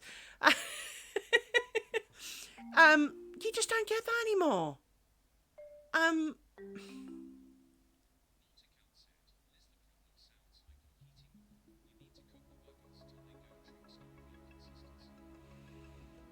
Maybe I just don't heat them up long enough. I mean,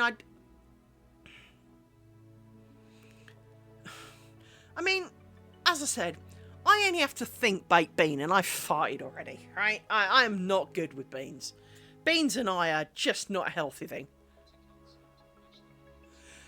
Yeah. Someone said put some butter in them. No, that just made them greasy. Tried that, didn't work. I will try mashing them, because Heinz beans used to be like Heinz most things, to be honest. If Heinz makes something you don't normally eat... Well, one of the things that I have done that does work is, and I had to explain this desperately to the Tesco people. Well, Tesco online shopping, which I do, because, well, why should I go shopping when they can bring it to me for almost less than the price of the petrol to drive there and back? Plus, I then don't have to meet all the idiots in queue, and have my car smacked up in the car park, so I see lots of benefits for having it delivered, so I do, right? But I went to buy corn flour. Now, first of all, you would think I was buying Vestal Virgin, body parts or something, because there was not one mention of it on the Tesco's online website. So I phoned them. Hello, any chance you're going to stock some corn flour? And the person on the other end, who was probably 12 or something, went, oh, what's that? Well, first of all, it doesn't matter what it is. Just know that your normal stores sell it, and I want to be able to order it online. Isn't that all you actually need to know? Anyway, the next time I ordered a delivery, I mentioned it to the delivery drivers, because they tend to have a little bit more sway in the matter. And lo and behold, you can now buy corn flour through the online store. So adding a little corn flour to your beans to thicken the sauce does work pretty well. But you never used to have to. Baked beans used to come in a sauce that, when it was cold, you almost had to cut with a chainsaw. And they loosened up with cooking. Now, they start out all dribbly, and when you've warmed them up, as per instructions, well, it's like red pea. And I don't really want red pea and roast beans on my dinner. I mean, because I'm not a bean fan. In any form, I don't do broad beans, peas, runner beans. I'm not a bean fan. It's not a family I enjoy. However, I do also appreciate that they are one of my 5 a day, and occasionally I eat them as a result.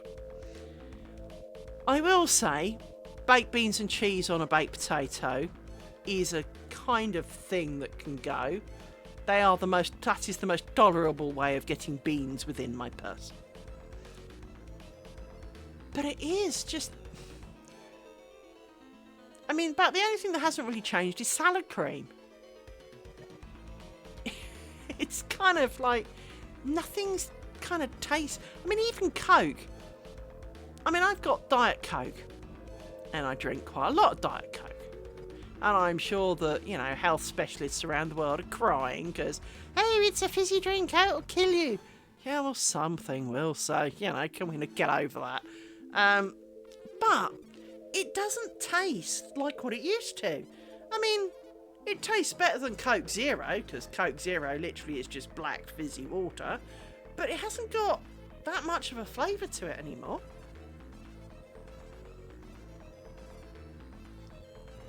It's got a flavour, but it's like a background flavour, not an actual flavour, if you know what I mean.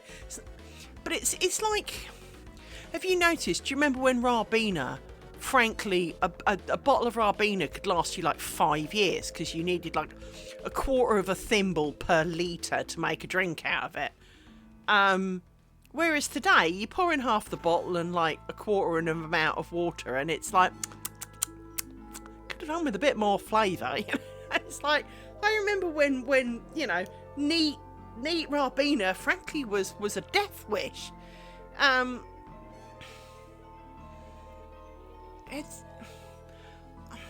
It really makes me feel old, because you're sitting there going, well, is it because I can't taste it? But then the answer's no. Because, I can put my finger in something and get, a fragment of it and taste it. So it's not a quantity. It is lacking in flavour. Well, where did the flavour go? Oh, yeah, we don't do salt and fat in our food anymore. That's where the flavour went. Back in the day, of course, someone decided that MSG was the most hideous thing in the world, my mother included.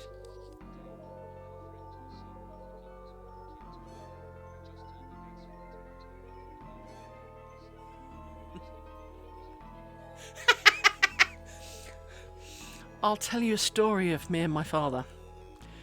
Now, my mother, when I was 7, decided to go to the local college to do a course, and it was a teaching course. She never used it.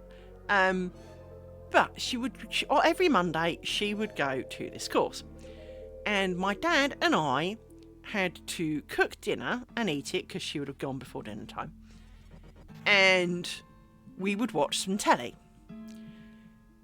Now, the choices were Madder Jaffrey, films on BBC Two, and occasionally some other shit, right?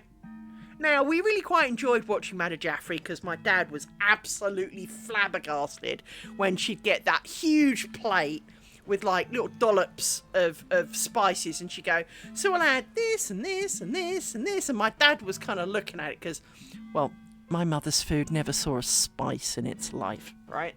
And so we were fascinated by the fact that she'd pour like, 30 spices in something and then people could eat it because, that just wasn't a thing in our house. But I had to cook dinner, age 7, right?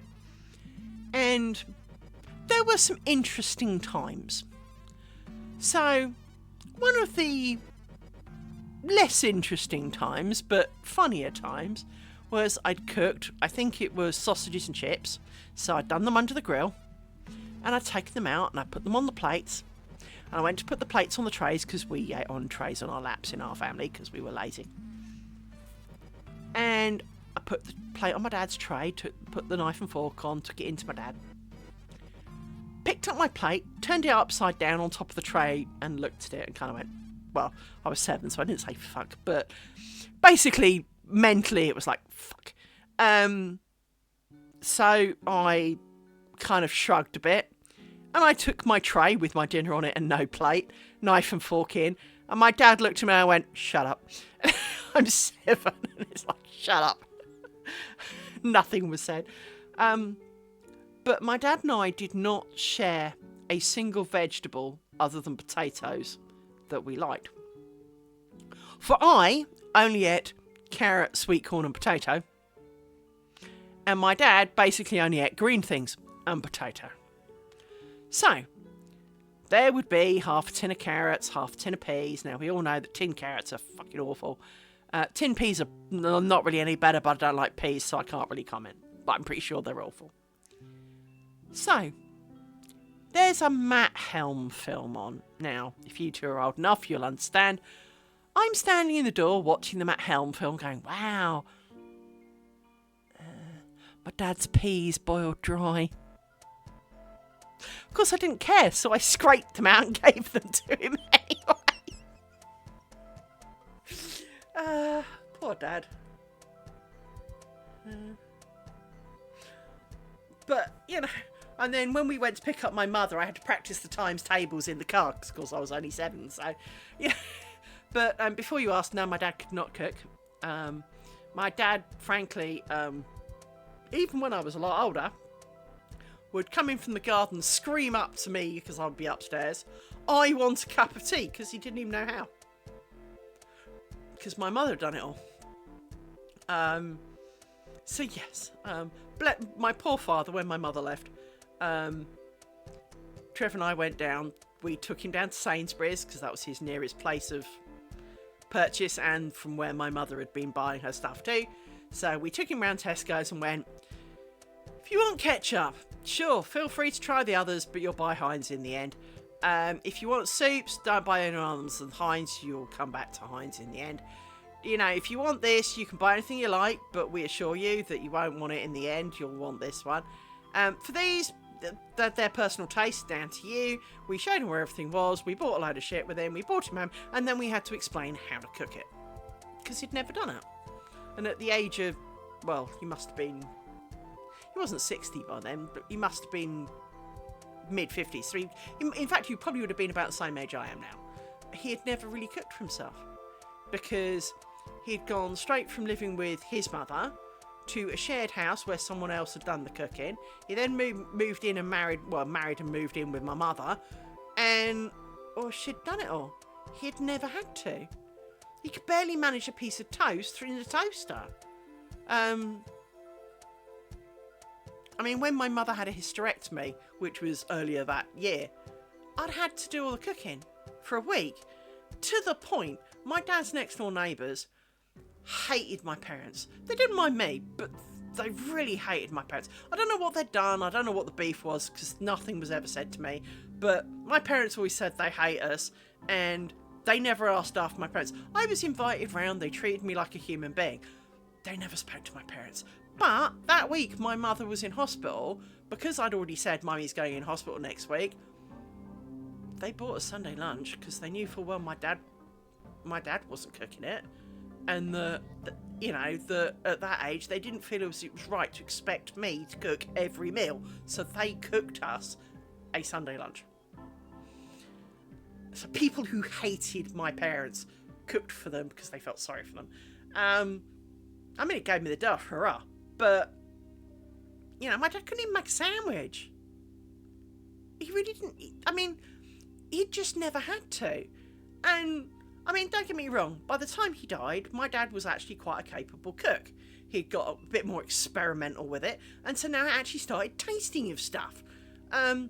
And to the point, the first year, obviously for Christmas, I went down and I had to cook Christmas dinner in my dad's house.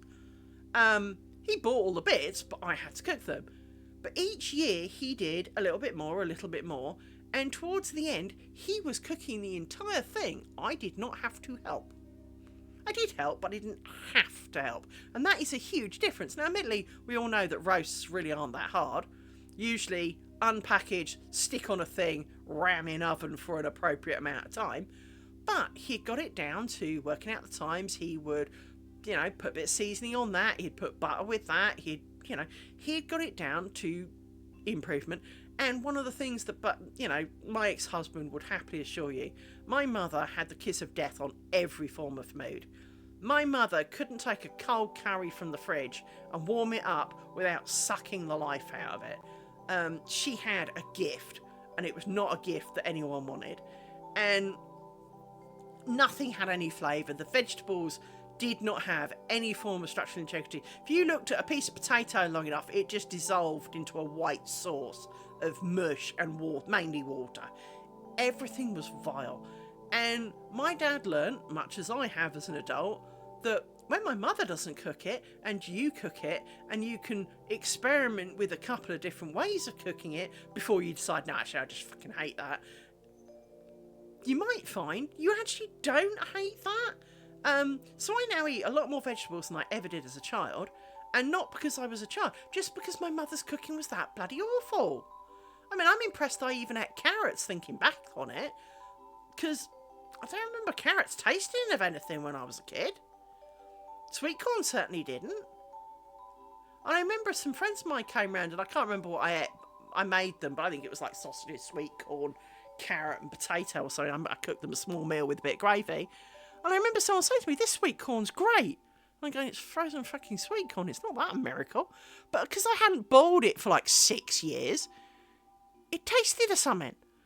Because I like my vegetables to be, well, I won't say crunchy, but to, have a bit of fight in them.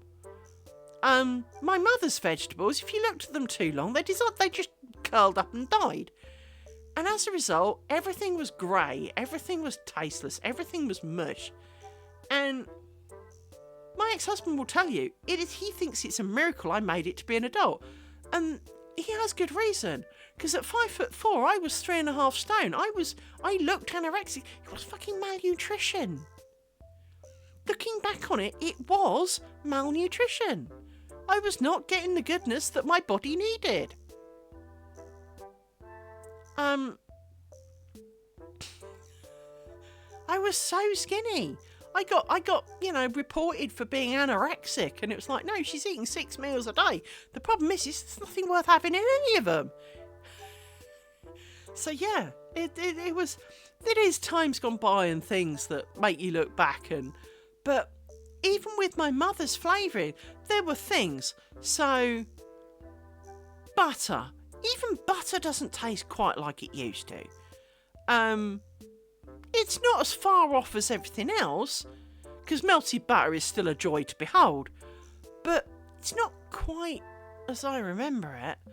And because I remember butter on crumpets were divine, now it's just kind of meh. Buttered toast. Buttered toast was a glorious thing. It still is a pretty glorious thing, but it's not what it was. And part of that is because butter isn't really butter anymore. It's, it's always kind of margarine, or it's half and half. Anchor spreadable butter is not pure butter. It's got other shit in it. And so, there is this whole kind of, but Marmite, marmalade, all of these things don't have the zing that they used to, because of course we've taken away all the chemicals that help the zing. Funny how we're all fat now though, huh? Because, well, you know, I mean, as a nation, we are now a bunch of fatties. Hang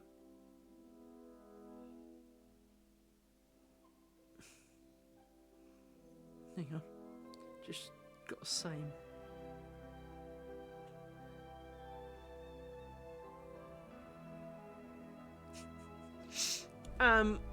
But, you know, it is one of those weird things, is that you find yourself going, we're all now distinctly fatter than we used to be. Yet, more and more people go down the gym every day. Now, I'm not one of those people, but that's not the point. More and more people are going down the gym, but we're still fatter than we used to be. Now, some of that is because when we were all kids, because we're old farts, puddings were rare. You did not have access to reams of ice cream and cakes and, you know, fancy shit. You didn't have ice cream in the freezer morning, noon and night. There might be, you know, 2 iced choc ices in the bottom. And there'll be the, like, flavourless ones almost, right? And even then, if you ate one, you kind of like, you were honoured.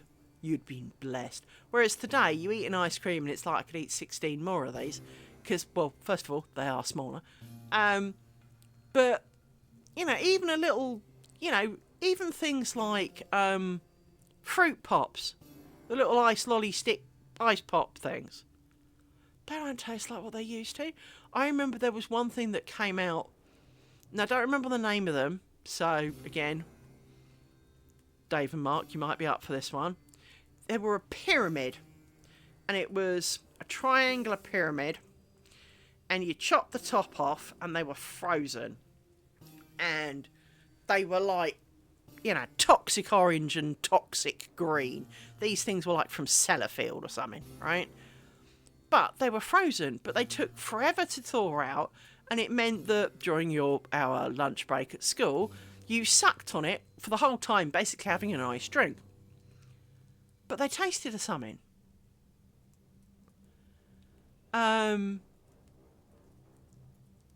There were lots of little sweets that were around back in. So there were some sweets that were orange. You had like half and half, and they were orange and green.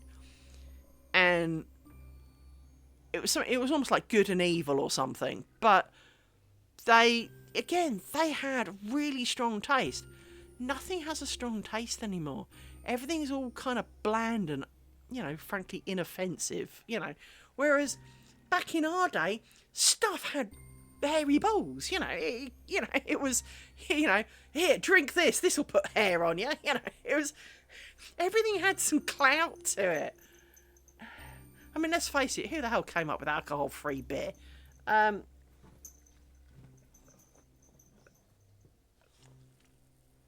Certainly wasn't one of us. Anyway, I'm going to take a picture of this before I forget. Let's do that. Can't see the light. That's what that looks like. Huh? That is not the picture I just took, phone. There it is. Right. She says, quickly looking over it for major mistakes. The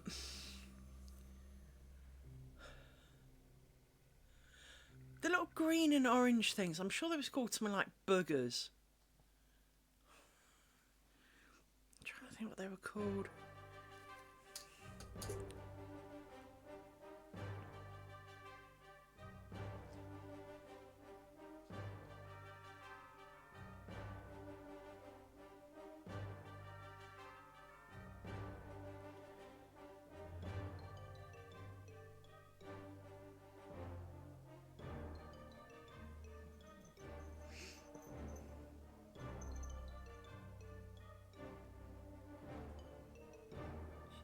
Looking through 80s sweets.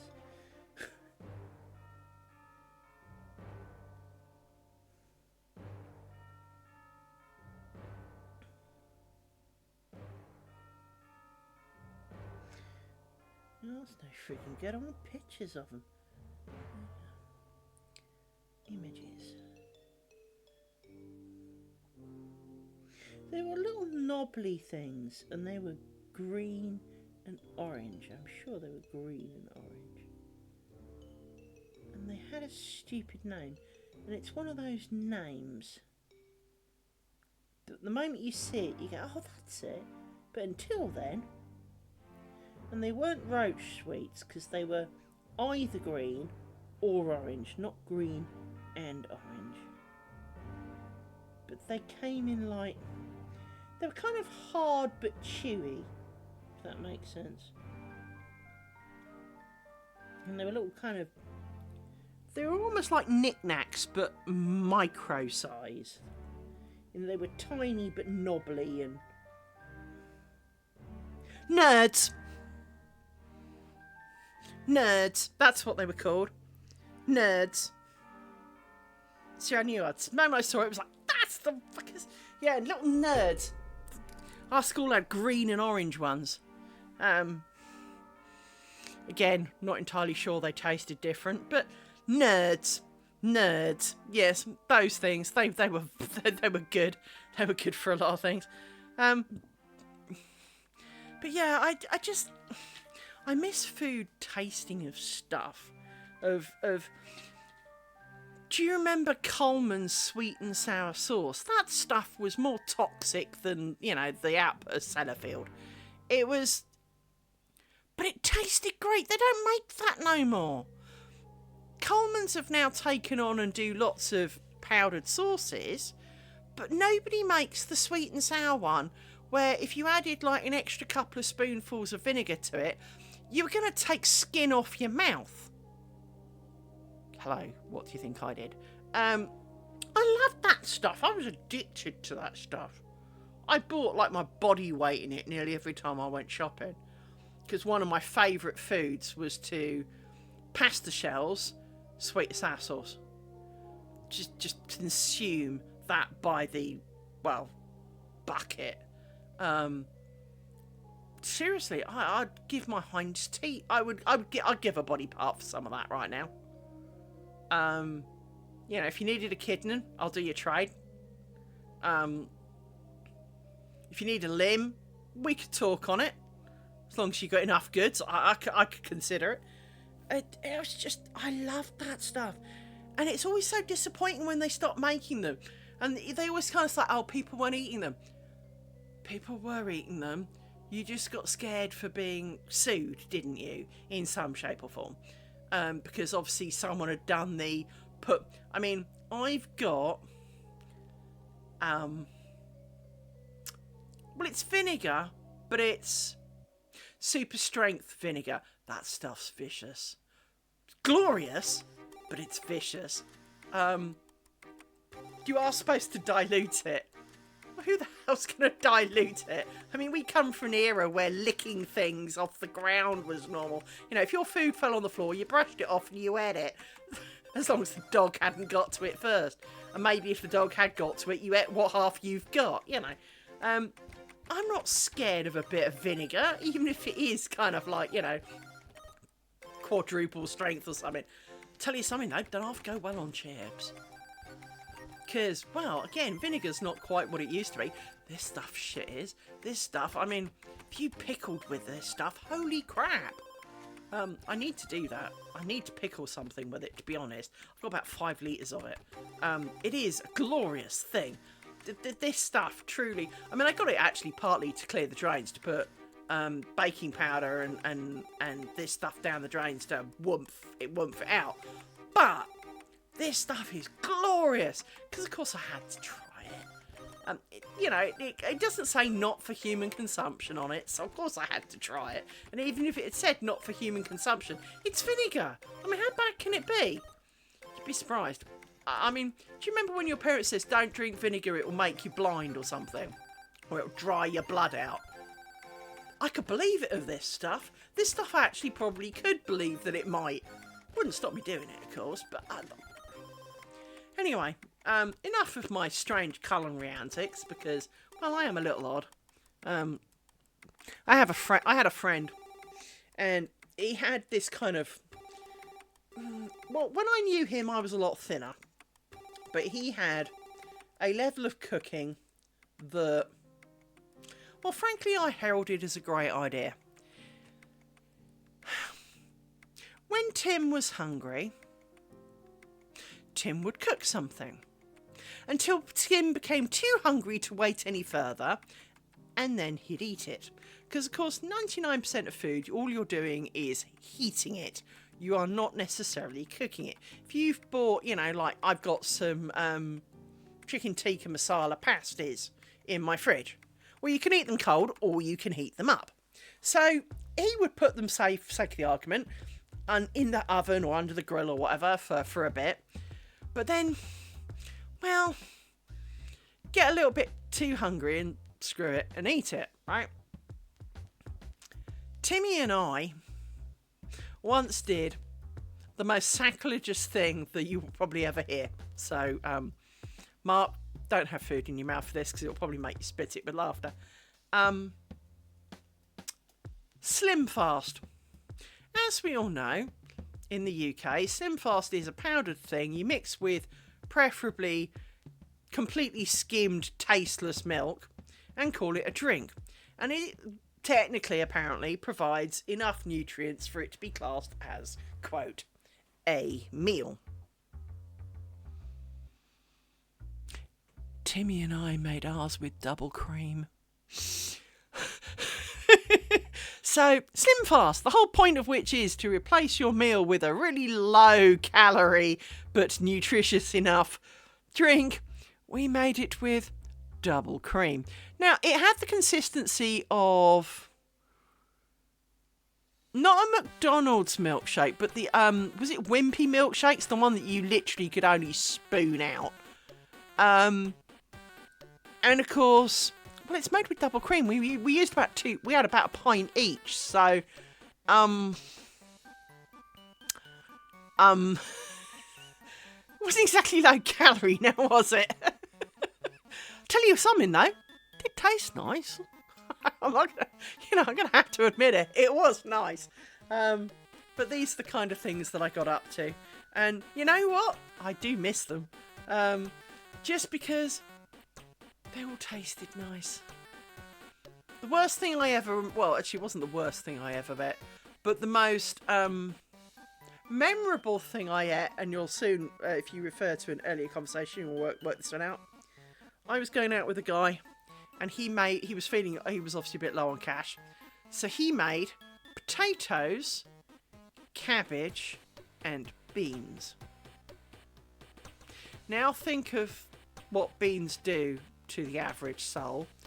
Add basically a whole cabbage, a bit of butter, don't get me wrong, and some potatoes for, well, filling. I think I hovered the whole of the next day. don't get me wrong, it actually was quite pleasant to eat. I'm not so sure everyone else thought it was pleasant. Later. I'm pretty sure there was words to be had for that, but, yeah.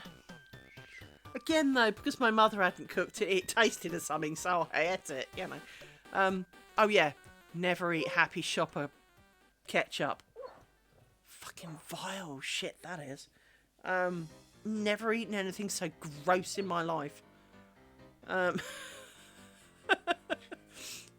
Same person. We bought Happy Shopper once. Because there was a shop and it sold Happy Shopper stuff. And he was obviously broke. So we had Happy Shopper this, Happy Shopper that. And some Happy Shopper stuff was perfectly okay. Bread is bread, pretty much. Not the ketchup. No. That's a hill I will die on. You're not going to persuade me from that one. Right. I am done for the day. Thank you very much for being here. You're all wonderful people. I hope that you have a lovely evening. And for those of you where it's late, I hope you have a good night's sleep. And hopefully, I will be back tomorrow, where we will continue on with the big square in the middle. And depending on how well I do, this bit of cloth stitch and this chunk here which would hopefully mean on Friday we do this section here, and they'll be ready for the weekend to turn the corner. Bye bye, Nautical and Mark. Hope you have a great evening chatting away, and you may take the piss out of me as much as you need. You have my permission on that. Do not feel guilty about any of that. I'm not there. I can't hear it, so I'm cool with that. For the rest of you who have come by, who are a bit more lurking in the background, thank you for coming and lurking. I appreciate your lurk. I don't mind. Some of the stories I tell, though, I know people come along and go, some of the stories I tell, I do know go a bit further, and that's fine. I wouldn't tell them if I minded. Seriously, it is that kind of like, if I'm prepared to tell it to potentially the entire internet, I can't, who am I to stop you from passing it on? So if you want to laugh at me a bit, that's fine. I am a strange individual, and I expect no less, to be honest. To the rest of you who have kindly lurked for me, thank you very much for lurking. I appreciate the lurk, and I hope that some of you will come back. You are most welcome. You're always welcome to ask questions. Even if I'm in the middle of a rant or conversation about some weird shit. I appreciate people like Nauticelt, because Nauticelt helps me feel a lot more relaxed, because they say hello to me, they chat to me about random crap. I find sitting here and not knowing if people are listening really awkward. So knowing that there's someone out there, I will talk about anything, pretty much. And so, to me, it's much more relaxing when I know someone's listening and that they kind of give me a bit of a two-way conversation. So I like that, but I also appreciate that I go to a lot of streams and I sit there and don't say anything, because sometimes it's in a language I don't speak, but I'm still watching and I can't really join in because I don't know what they're talking about, but I can see what they're doing, so I know what they must be talking about, but I don't know what they've said. And I haven't stumped up for those fancy earphones that allegedly translate on the fly. Yeah, I really doubt they work that well. But at the same time, even if you do understand, sometimes you just want to sit and... I listen to streams and treat them a bit like a radio show, where I sit there listening and they can be chatting about anything. There are things that I do avoid, so there's some... Hey, Mark, I am proper nuts. It's fine. You're safe, don't worry. I'm one of those, like, friendly nutters. That's a kind of how that works. But yeah, I enjoy talking to people, but at the same time, I'm actually quite an introvert. So to have a bit of a barrier of the internet and not actually see you and you not see me directly helps, because I can be a lot more me without the stress of being me. Because I am a little bit weird, because, What do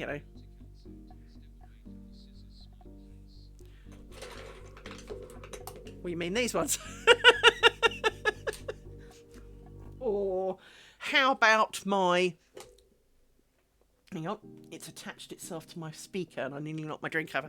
I have the box stabbing device. Or there should be another box stabbing device actually about here somewhere. I've got a proper box cutter around here somewhere. It was here a couple of minutes ago. Oh, it's under a pile of crap, so it's a bit more safe, but it's only a few items away. There's a box cutter over there. I've got sharp things. Oh, and I've got a couple of scalpel blades as well. Because I am a strange individual. I have scalpel blades, as you do, knocking around. I mainly use them for picking my nails, actually, but... So I'm good. I'm not... Well, I can be a danger to myself, but currently I'm not a danger to myself. I'm more a danger to idiots. Because I have... Well, as I said, I don't have patience.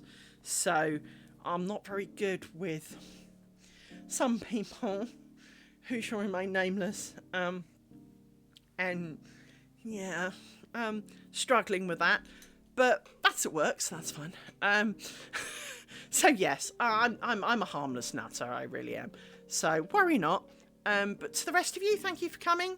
For those of you who wish to come back another day, do follow, like, subscribe if you're on YouTubes and all those kind of boring things. So because obviously I pump these up to YouTube at the end of it. So thank you for coming. It was a pleasure to meet you, Mark. You're always welcome to come back. You may not wish to, but you know, if you feel the desire, you are always welcome.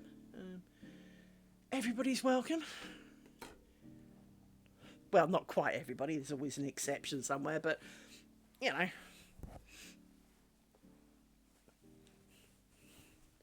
I could name them, but I'm not going to. So, but there are a few people that I'd rather not. But you know, at the same time, it's a free world and all those kind of moments. And yes, I do cover my thing with a lot of cloths. This is the dog prevention technique, because the more cloths they are, the more weighted down, and you know, the dog can bash into it and do dog things. Because, well, oh, Mark, you won't have met the dog things. Let me introduce you to the dog things.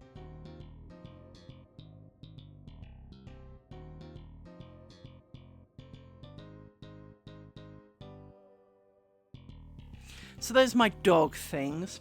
Now, currently they're asleep behind me. One of them's got his foot trying to shove it up my back. The other one's made a nest out of the cushions. They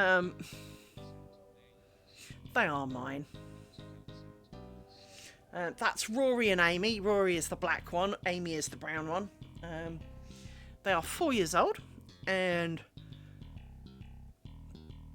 they are doing the 4 years old slightly have rubbed off a lot of the rough edges now.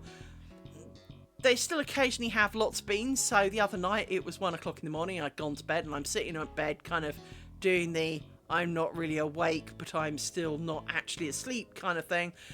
And they decided to have the zoomies. 1 o'clock in the morning, I not really, as I said, no patience. Zoomies are really not the best way to appease me at 1 o'clock in the morning. 1 o'clock in the morning, my dog should be doing what they're doing now, which is sleeping. Sleeping is good at 1 o'clock in the morning. Zoomies is not good, especially when I am the kind of parkour turning point.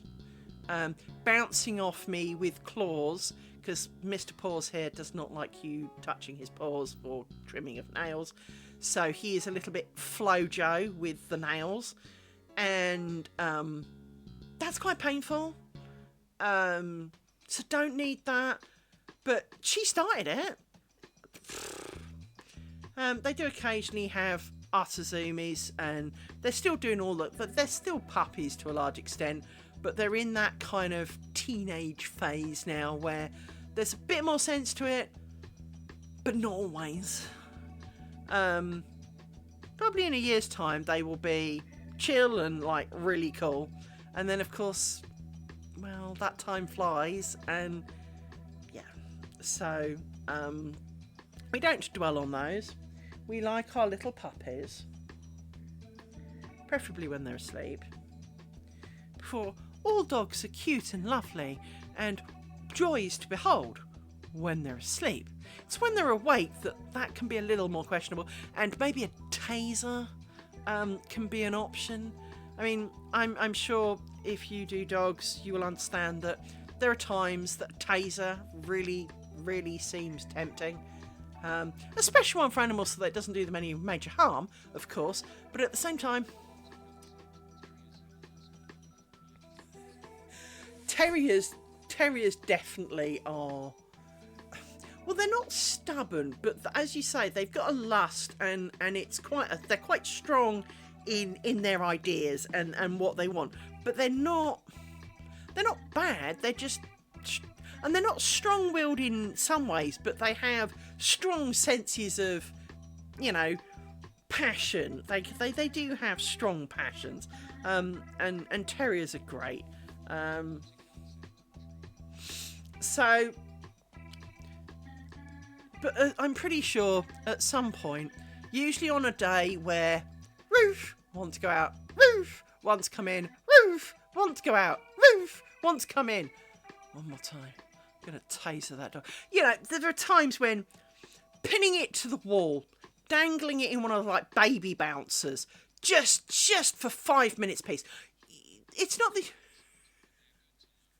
Oh, they are. All dogs are good at heart. They just forget. They're so excited, they forget. You should have seen Rory, though, when he escaped yesterday morning. He was proper worried because he knew he was home, but he didn't know how to get in. And literally, I've got a little video of him when I've called him, and you see him run across the front of the house, and then, run across the front of the garden, and then run down the path towards me.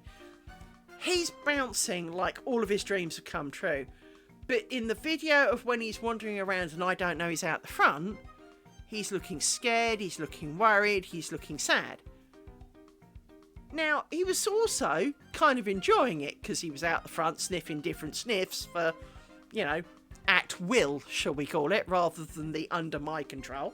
And so he was out there sniffing all the sniffs because we get lots of little animals. So he was happy as a pig in poo. And of course, the moment he was back indoors, he was whining because he wanted to go out the front again. But he wasn't happy when he was on his own. He was only happy when he knew where I was. And of course, he'd gone out the front because he'd kind of followed, oh, where does this go? Oh, where does this go? Oh, where's this? Oh, where's this? What's that? And he hadn't got lost because he knew he was home.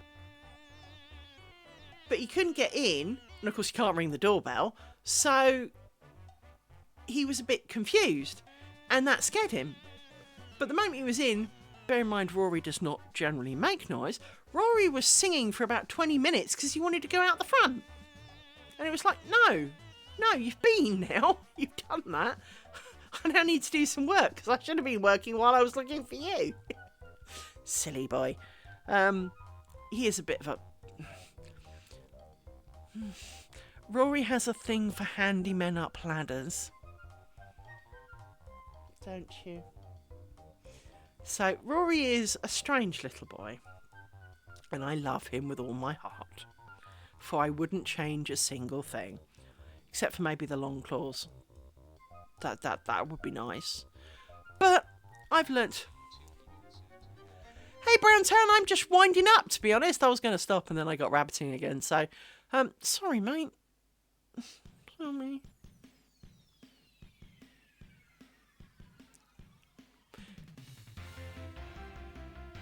You'll have to come back earlier next time.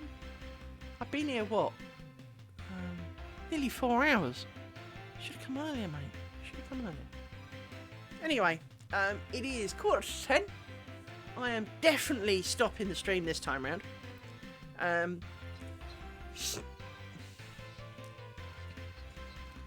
It is, but today's Wednesday. Friday will be a longer stream and I will be on from 2 o'clock UK time till I get fed up with it, or backache, or both, depending on what happens first.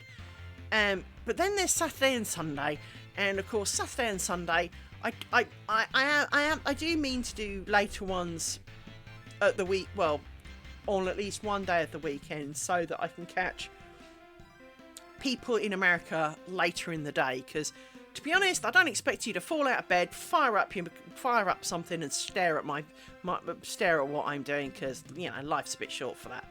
So, and obviously during the day you've got chores to do and houses to clean and shopping to do, and sitting down and watching me flip bobbins for a while isn't really a thing. But I do obviously keep all these as uploads, so you can always catch up with where we've got to if you're desperately interested. But for the chat and wonderful scintillating conversation, I am definitely going to try and split it a bit more, so that on one day I'm earlier, on one day I'm later, so that it will probably be Saturday that I'm later, because then if nothing else, because I've got work on Monday kind of thing, because obviously I've got to upload it afterwards and that takes time.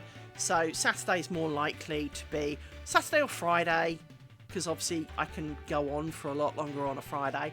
But then if I've started at 2, I'll probably be done by about 8 o'clock, even if I have a really long run. Whereas on Saturday, if I start at 5 or 6 in the evening, if I do the same amount of time, I won't have stopped yet. So I definitely will try harder to do later ones on Saturday to help my friends across the pond have more potential access, so that, to catch clumsy dog. more time. But Browntown, I'm sorry that you missed most of the fun. But maybe next time. Thank you all for coming, and I'm running away. Bye bye.